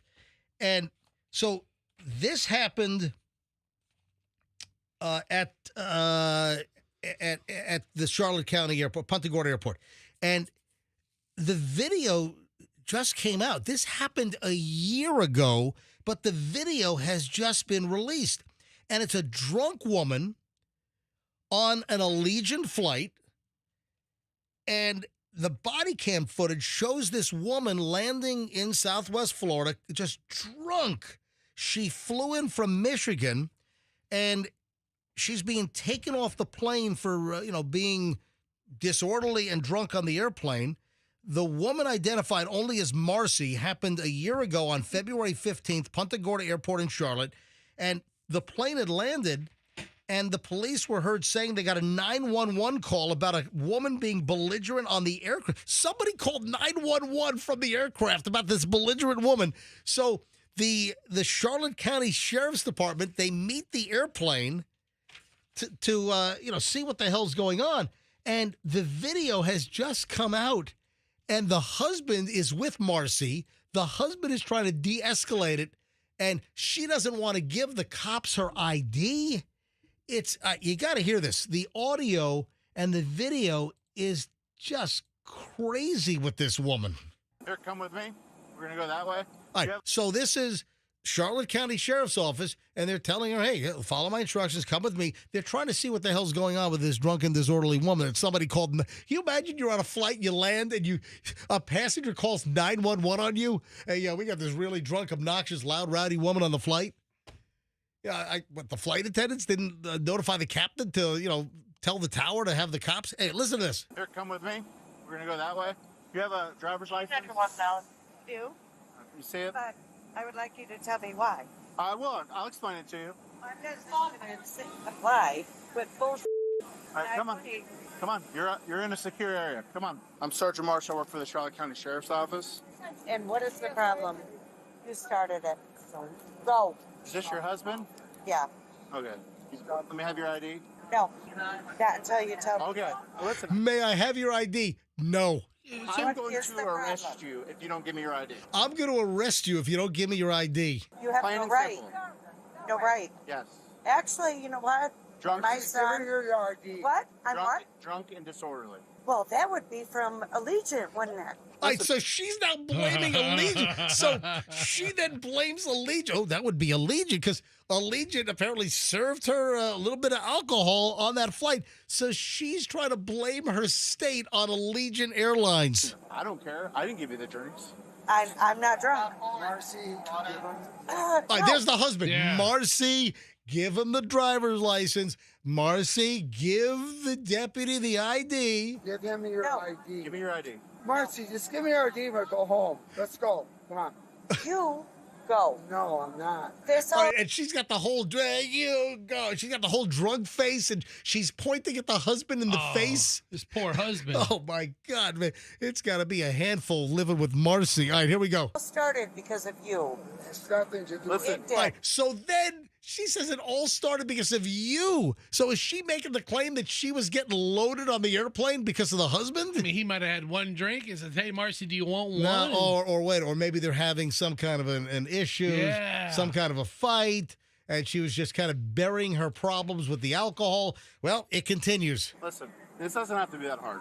I just need your information. Exactly right. Are you what's her name? Marcy. Spell her first name. No. M-A-R-C-Y. What? Hey. Go. Stop it. No. Stop. Arrest me. I may. I welcome it. I may. Don't touch I welcome me. it. Do not touch me. You know why I welcome it? And then she touches the officer. The officer says, "Don't touch me." And then she's like, "Arrest me." And do you know why I welcome it? I have it all on video. Okay, what's her first name? Marcy. Spell it. M-A-R-C-Y. M-A-R-C what? Why? Ma'am. Stop it. Stop. You know what? I've been waiting for 5 hours to have a cigarette. Stop. And then she pulls out a cigarette, starts trying to light up a cigarette in the middle of this. Arrest me. Stop. Arrest me. Stop. Stop it. No. As soon as we it get, all started from me, what? Your mouth. As soon as we get, ma'am. All right, so she's saying to the husband, "You started it," and she says, "Your mouth." So the husband must have said something or some altercation between the husband and the wife. And listen, if they're having some kind of problem and then she's getting loaded on alcohol, that's just going to compound the problem. And you can see this has turned into a mess once they landed in Punta Gorda. As soon as we get this over with, you'll be able to go get your stuff and you'll be able to leave. Go home. I don't even care. Give me your ID. No. I don't care. All she had to do, they'd want to get her ID, check out who she is, and they would have maybe given her a drunken disorderly, and then she would have been on her way. But no. I'm not. Sorry. Because you know what? Oh, what's that? Allegiant. What? Do you guys live in Florida? Overserved. all night. That's fine. Not That's mine. fine. That's fine. So she's saying Allegiant served me over, and then she drops an F-bomb all night on the airplane. Do you live in Florida? No, we No. live in Michigan. Okay. Arrest Well, I need to identify her, and I'm not going to let her go. ID. No. Give her This ID, is we'll go. for what? Would you Hey, please stop give her? yelling. Tell me for what? 300 Central, copy name and Would date you of birth. just give her ID? For Go, what, go. sir? All right. Does this get different? Yeah. So anyway, so this thing just goes on, and there's just a few more seconds of this, and then this is the final, and then finally she just gets cuffed on the on the ground here. I would like to know Stop. what I did. Marcy, come Hey. here. Marcy. Ma'am. I'm going to have a cigarette. Ma'am. I'm going to have a cigarette, or you can arrest Come me over right now. Come over there right now. Just give me I'm your giving you ID. your last chance right now. Marcy. Last you chance. have no right to be doing this. You can hear the cuffs are coming out of the belt. Yes. Yes, she So does. what did I tell me? You're what not I did. You're not identifying yourself. No, you tell me Marcy, why. give me your goddamn ID. We're Shut go up. home. Shut up! I mean, Give him the GDID. Shut up! Tell me why I have to. Because I just ordered you to. That's Why Marcy, did the plane Marcy. say one I had last to? chance. One last Marcy, chance. look at me. Marcy, come here. Just me in. leave her. And then she walks away again. take me in. Give me your ID. Nope. Take me in. You have no Okay, right. put your stuff down. You have Put no your right. stuff down. Turn around. Turn around. Good deal, Marcy. You're an You're an. I wonder where that marriage is today. I'm sure they're doing really well. Marcy seems like a good time. Oh, It's a good time. Yeah. Marcy's great, huh? Wow. And then they finally take Marcy away. You're under arrest. Yep. You didn't even tell me what the problem was. I explained to you No, you 3 didn't. or 4 different No, you times. didn't. You never said You're- what the problem was. They're complaining that you're drunk and disorderly. Oh, well, they served me. Okay, I get that they served you. I hope you're happy. Now, can I have a cigarette? No. No. You little man syndrome? Is that what it is? Well, we're going through the That's a airport. real deal. Little man syndrome? Let's go. Oh, let's show it off. Woo! Because they overserved me on Allegiant. And I get arrested because they overserved me on Allegiant. Now you want to arrest me? I just got off the goddamn plane. How does that look for Allegiant? Real nice. You're pissing me off. Don't you squeeze my arm like that. Listen, I'm telling stop. you. Don't. Stop. Don't you. Stop. Oh, the Stop. bruises that will be there? Let go of me. Stop. Let Stop. go of me. You're being. Stop. There's Marcy. Oh, you got to give it to that officer. He was so He patient. was. That patient was officer was extremely patient. And then there's another one. Then we've got a Spirit Airlines story. Body cam footage again has surfaced of a Michigan woman getting escorted off. I'm sorry, the wrong one. Here's Spirit. Spirit Airlines also newly released footage. Body cam female flyer Rachel saw herself being dragged away from the airline's desk even before stepping foot on the plane. The incident took place at Orlando International Airport. Both are Florida situations. The woman attempted to catch a flight from from Orlando to San Juan after a family member passed away. And again, just another spectacle at Orlando's Spirit counter. Your quarrels with Spirit, all right? Same time. Listen, I had a family member today. I just didn't get home. I'm just so frustrated. I've been dealing with delays since Friday. Listen, I don't know. I give him an attitude and he canceled my flight. I mean, what is it with people on planes and people at airports? And then they arrest her. I mean, what? And what is it, all this video that's coming out that's kind of older that's finally coming out? Anyway, was it released as evidence in the trial or something? Right, I'm going to be flying out on Thursday. I hope you don't have an incident like I this. don't plan to have any incident, get arrested, get detained. I hope you and the Filipino police don't have any get cuffed incidents. Unbelievable. All right, when we get back, at 9:21 right now at the MJ Morning Show, when we get back, the final chunk of the MJ Morning Show here on a Tuesday. Worst thing that can possibly crash through your windshield. Well, there are a lot of things that could crash through your windshield, but this is terrible. Awful, awful, terrible item crashing through your windshield while you're on the interstate. Also, Speaking of airports, the woman got stung by what at the Boston Logan Airport? What? You're not going to believe this. There's a Taylor Swift ticket theft story that's coming to light. We'll get to that coming up. I've got some Hollywood stuff. Oh, another warning about vaping. My God. And guess what? It's not having to do with your health and your lungs. Another horrific vaping story, which is a cautionary tale to everybody. So make sure you listen to the next chunk of the MJ Morning Show in minutes here on Q105, 104.7 FM. West.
Show.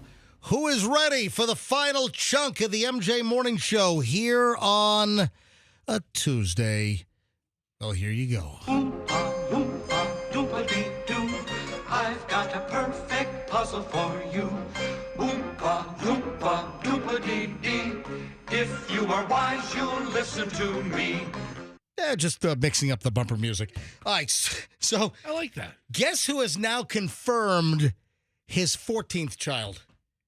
Oh, I know this. This is ridiculous. Good for him. What do you mean good for him? This is something, man.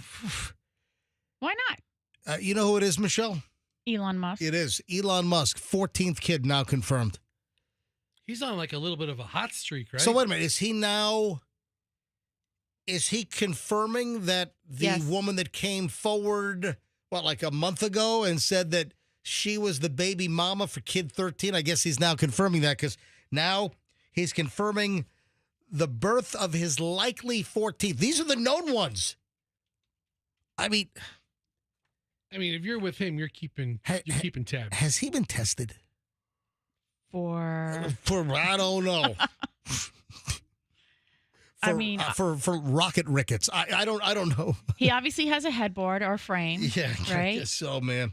What a strange. He may not. There were years that he touted being like a couch surfer. Oh, that's right. He doesn't have palatial mansions. Mm-hmm. What a strange dude. You're right, so Pastor. Elon Musk has confirmed the birth of his most likely 14th kid. He responded to a post on X by Siobhan, is it Zillis? Okay. With whom he already has 3 children. What does that monthly stipend look like? I mean, are you just set up on the payroll or you got 3 of Elon's kids? What is that worth? I mean, are you just getting enough to get by? Or does he put $100 million into your checking account? Wait, is that her, Fester? Yeah, that's her. Siobhan Zillis. She's got some big old bug eyes, man. I was just going to say, when we see somebody on TV and you're like, oh, crazy eyes. She's got some crazy eyes. She's got some big old eyes. Yeah, there's Elon with their 2 children, and now there's a 3rd one in the picture. The better to see him with. And all his money. Yeah, that's right.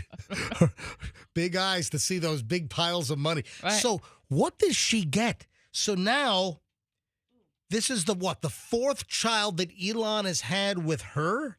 Yeah. Already has 3 kids with this Siobhan Zillis, and now baby number 4 has been confirmed. Okay. Tell you what, his rocket apparently launches. Mm-hmm. It does launch. Yes, it does. It does launch. It does. Yes, it does. So Siobhan Zillis, he has 3. Grimes. Right? Listen, it's 14 kids that we know of. 14 accountable kids at this point with Elon Musk. You know what turned out to be a big bust? That whole Epstein stuff. Yeah, what a disappointment. From the Department of Justice. It turned out to be, and Pam Bondi has said that she was misled. Well, listen, you got to make sure that you got everything, you know everything before DOJ makes claims. In like online blog circles and some of the media circles, it was like, oh my God, we're gonna see the list finally. Turns out that things, everything has like been previously released. Everything has already been known. There's nothing new. There's no gigantic bombshell. Why can't they just declassify everything right now? There's no trial for Epstein. Maybe there's a civil suit against his estate. Maybe there's nothing else. I mean, what else exists? Did you see the intro to SNL this last weekend? Yeah. When Trump's there, he's like, we're going to release the Epstein from A to S. Yeah. We're going to release it all. We're going to stop from it. Listen, there still is some other additional material, but again, release it all. The big tout job that something big was coming, total complete bust on the latest on Epstein stuff. All right, what's the worst thing that can crash through your windshield? Oh, man. I mean, listen, there are a lot of things. You know what really sucks? And I remember these stories over the years, like teenage hoodlums, vandals, just really throwing things from overpasses. Yeah, that's the worst thing. I remember, I think a kid dropped a bowling ball. This is up in New Jersey. I think up in Fort Lee, New Jersey. I think it might have been like I-95, near the George Washington Bridge. And some kid dropped a bowling ball and, took out a driver. I mean, I think there have been like frozen turkeys that have been thrown and chunks of concrete and rocks. I mean, really, what possesses someone to do that? All right, so those are I'm not talking about like man-made or deliberate events, but this is, I've seen some crazy stuff. I remember that on I-95 in South Florida, like somewhere either in North Miami-Dade or maybe somewhere in Broward. This is some time ago. This is back in the 90s. Yeah. I remember that rebar, the rebar they use in construction, the fly off of trucks? Yeah. Flew off a truck or it was in the road and got kicked up by a tire. I remember rebar flew through someone's windshield on I-95 and it went through their shoulder and it pinned them to the seat. Awful. Yeah. I think I mentioned something to that, in fact, earlier today. There are sometimes turtles, turtles in the road that have been, kicked up by another vehicle. Really? There have been turtles, poor little, there was one where the turtle was smashed through the windshield and the turtle survived. Because it has a hard shell. Yeah, the turtle's actually equipped for that. Yeah, exactly. The person's face, not so much. Just duck and cover. The turtle pulls into its turtle holes, and then the shell just crashed through like a windshield. The turtle survived. All right, this is terrible. This is all. I mean, you got to be careful out there. The road hazards that exist are just unbelievable. When you drive, you know what I see all the time? Those freaking tie-down straps are on the road all the time. The colorful... The ratchet straps. That's it. Yeah. The nylon straps, and then it has the metal buckles, the ratchets. Man, those things, they will F up your car and your tire and your drivetrain. And I see them all the time on our interstates.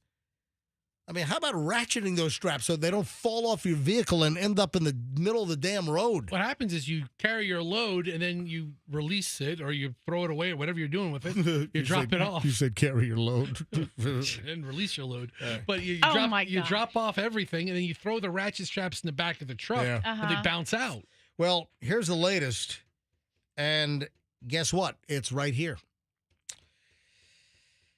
Right here in Florida. During a road trip to Disney. It's happened on Florida's Turnpike. Happiest place in the world? Is that what they say? Happiest place on earth? You got a woman from Massachusetts and her family driving down to Florida. They're on Florida's Turnpike. They're not far away from Lake Buena Vista. Oh, they're castle. They're not far away. The GPS is getting closer. Almost. Kids, we're almost at Disney. Are we there yet? The whole, shebang. Guess what happens to this woman? An alligator got kicked up? They were about an hour away. and a freaking car battery comes flying through the window. That would suck. Oh. Yeah. How does that even happen? I don't know. So this woman driving on the turnpike, her name China Higgins, Chynna, China Higgins from Massachusetts. Talking about this beautiful sunrise. It was like 6:55 in the morning, just before the sun was coming up, and talking to the kids about this beautiful sunset over on the left side, on the east side of the turnpike. And it's unbelievable. There was a bang. It doesn't register, like, what the hell happened? And then the pain kicks in. Grab my kid's father and hold on to him. I was like, I just got hit by a rock. Here she is, MJ. Yeah. She got a big welt right on the top of her, kind of like in the corner of her forehead. Yeah, it's unbelievable. And it was a battery flew through her windshield, face bleeding, hole in the windshield. Right above her eyebrow. Left a big old gash. Yeah, and in her lap is this battery. I don't know if it was it might have been I don't think it was a car battery. It was like a motorcycle battery or a lawnmower battery? I think it might have been a large battery for power tools. Here's a picture of it. Milwaukee.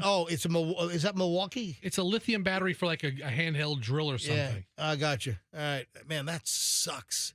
And it flew right through. You know what? A car battery, like a big heavy, that would be even worse.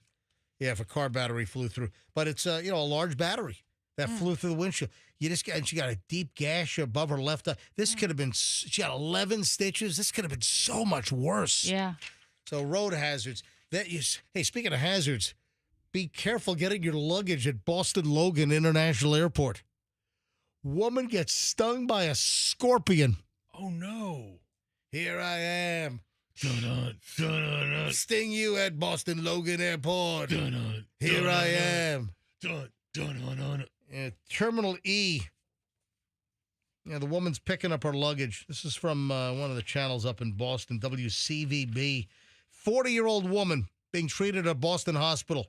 Stung by a scorpion at Boston Logan. Yeah, according to the Massachusetts State Police and the Boston EMS. Was the scorpion in somebody's bag? Yeah, so it hitched a ride. I don't think of, Massachusetts as being native territory for a scorpion. Maybe I'm wrong. I don't know. Hey, I remember the Brady Bunch episode where remember the tarantula got into Alice's bag? Yeah. Remember that Brady Bunch episode? Yes. Something similar. Hitched a ride. 40-year-old woman. This is Sunday, just after 7:30 p.m. A report that a woman was stung by a scorpion. She was collecting her bags after flying back from Mexico. Oh, that's where the scorpion came from. Got a scorpion from Mexico. Scorpion from Mexico. Yeah, exactly. That works. Yeah. Where was ice when you need them? Yeah. They put ice on the bite mark. You know what her favorite band is? Here I am. Yeah. Rock you like a hurricane. Yeah, Scorpions. That's her favorite band. Yeah. I remember Alice, Michelle, you love the Brady Bunch. Do you remember they went to Hawaii? No. And didn't a scorpion climbed into like a beach bag? You don't remember that? Here's the story. Oh, come on. What did I say? Did I say scorpion? No, it was tarantula. It was a tarantula. Yeah, the Brady Bunch was tarantula. And I think that was like a 3-part Hawaii. That's where the idol, remember the bad luck idol? I think it brought bad luck to everyone. Yeah. So you never know, folks. You come back from a tropical destination, and it turns out this scorpion hitched a ride on somebody's luggage. She's going to grab her bag, and she gets bitten. Okay, MJ, I don't know how good this sounds. A scorpion bite, by the way, is like a hot needle getting into your skin. Oh, sure. Yeah. What is this? In honor of the scorpion. Yeah. And the band Scorpion. Right. And it coming from Mexico. Right. I believe I found on YouTube from 2009 a mariachi band playing Rock You Like a Hurricane. This is a mariachi band doing Rock You Like a Hurricane? According to the title on Google, I have not heard it. Let's hear it. All right, go ahead, play it. Here we go. 3, 2, 1, go. Oh, Play, guys. Let's let it play. I don't hear anything. There's no audio. Oh, it's left channel only. Hang on a minute. All right. All right, go back. It's left channel only. All right. right, here we go. Yeah. Here we go. Mariachi, rock you like a hurricane. My God, can this quality get any worse? That sucks, Fester. Yeah, it's pretty awesome. You tried. I tried. C plus for effort. Yeah, you tried. And then we have, and this is insane, little Citibank bank error. Oh yeah. Citibank mistakenly credited a customer's account with $81 trillion. Oh, you'll never see me again. What is the total value of Citibank? Fester, go look up. How much do they have in deposits? Just look up value of Citibank. This has to be over 81 times the worth of the entire bank. Yeah, Citibank value, or how much do they have on deposit, or what is the total value of Citibank? Citibank. Yeah, assets. 2024, whatever you can find. Does it? Okay. Oh, whoa! Wow, that's a lot. I was going to guess close to $1 trillion. Okay. As of 2024, Citigroup's total assets were $2.353 trillion. That's a big company. Yeah. So $2.35 trillion, and they deposit $81 trillion. So they deposited essentially $78.5 trillion more than they even had. Couldn't you just go there and just take out $20 million? Oh my God, that's insane. Wouldn't even bat an eye. Yeah, a lady went on a shopping spree, bought 17 houses, 14 cars. Did she really? No, she didn't. Okay. No. How long was it in her account? Citigroup erroneously credited $81 trillion instead of $280. The woman was supposed to get $280 credited and ends up with $81 trillion. And it actually sat in her account for a couple hours before the transaction was reversed.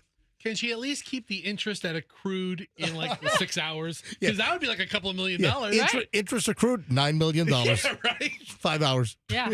It's insane. If you're a vapor, whew, warning, vapors. It's not only they say that the vape smoke and all the chemicals and the garbage in that. Some have even said that some of the vape smoke is even worse than inhaling the real smoke from tobacco cigarettes. Better off just smoking. Yeah, I saw a story. Guy's leg burnt to a crisp.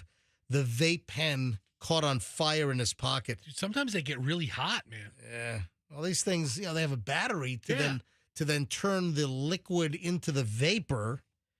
Yeah, 35-year-old woman rushed to the hospital. Awful ordeal. Yeah. Carrie Absalom used to love to vape. Not so much anymore. Her leg caught on fire. Her skin was burnt. Yeah. You hear about these things.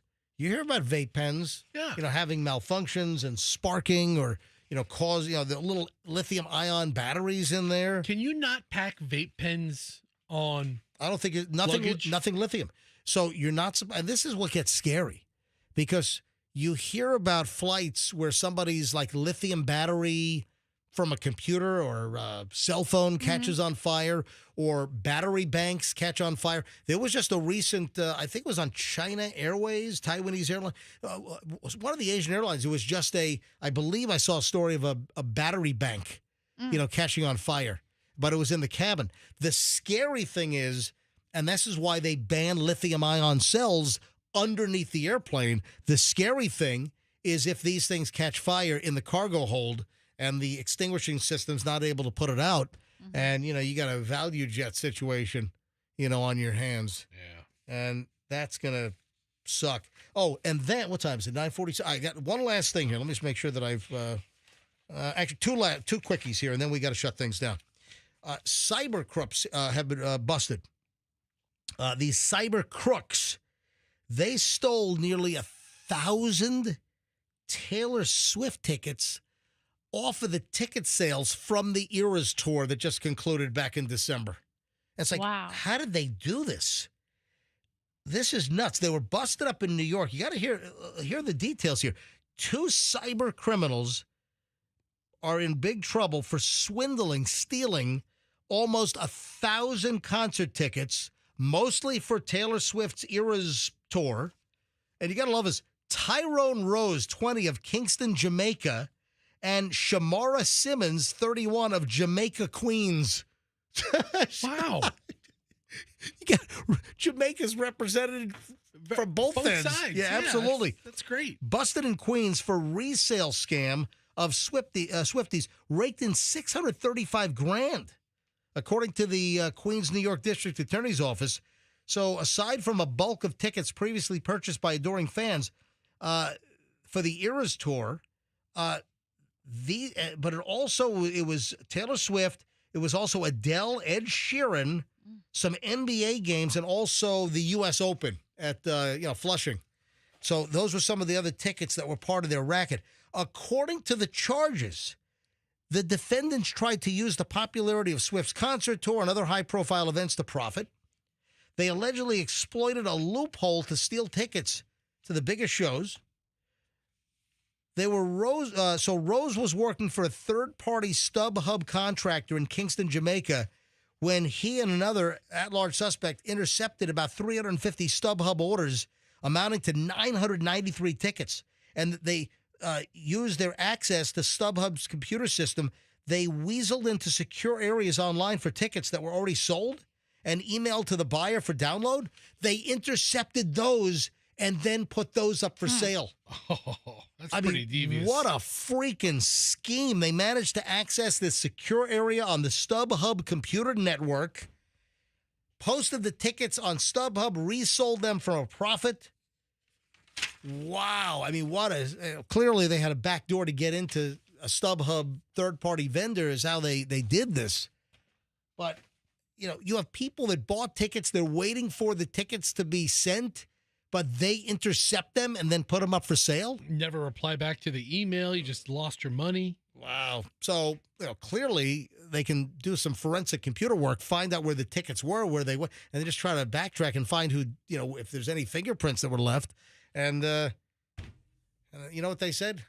I would have gotten away with this if it weren't for you meddling kids. Meddling Jamaicans. Yeah. And then finally, before we shut things down on a Tuesday here on the MJ Morning Show, I really feel bad for Demi Moore. I really wanted, and I thought that Mikey Madison did a wonderful job. She was fantastic in Honora, but I really wanted Demi Moore to win for The Substance. Mm-hmm. The indication was she won. Did she win? I think she won the Golden Globe. Golden Globe, and that might have been an indication that she was clearly in the running. I mean, she was nominated, but it seemed like she was in the running, that it was a real possibility she was going to the Oscar. Mm-hmm. And then you had Honora just almost swept the night. And, that's probably part of what Mikey got swept up in, is that Honora just was knocking it out of the park. Yes, I too feel terrible for millionaire actors. Oh, and you stop it. actresses. You know what? Sometimes it's Cry me a more river, than Demi. just the money fester. Yeah, let me feel bad for Demi. What a challenge life she's had. I don't think she's going to have another opportunity. I think that was it. Probably. And you could see the disappointment on her face. Reports are from people that know Demi Moore that she's heartbroken. And then a lip reader claims that when they called out, and the Oscar goes to Mikey Madison, Honora, lip reader says that it looks like Demi is saying nice, but sort of in a sarcastic deal. I think she thought she was going to win, and I was hoping she was going to win, and she did not. But Demi, you're a winner in my heart. Mm-hmm. Sure, she feels a lot better. Name one Demi Moore movie. Yeah, exactly. St. Elmo's Fire. Oh my gosh. Okay. G.I. Jane. Yeah, G.I. Jane's another one. Thank you, Festa. You had to remind him. Ghost. We talked Look about how long it took you to come up with those. That was one of the biggest ones. We Ghost. talked about the stripper movie a couple Striptease. of striptease. Yeah. We got to run, folks. Have a phenomenal day. Thank you for listening to the MJ Morning Show on Q105, and we'll see you tomorrow morning. Until then, please, let's be careful out there.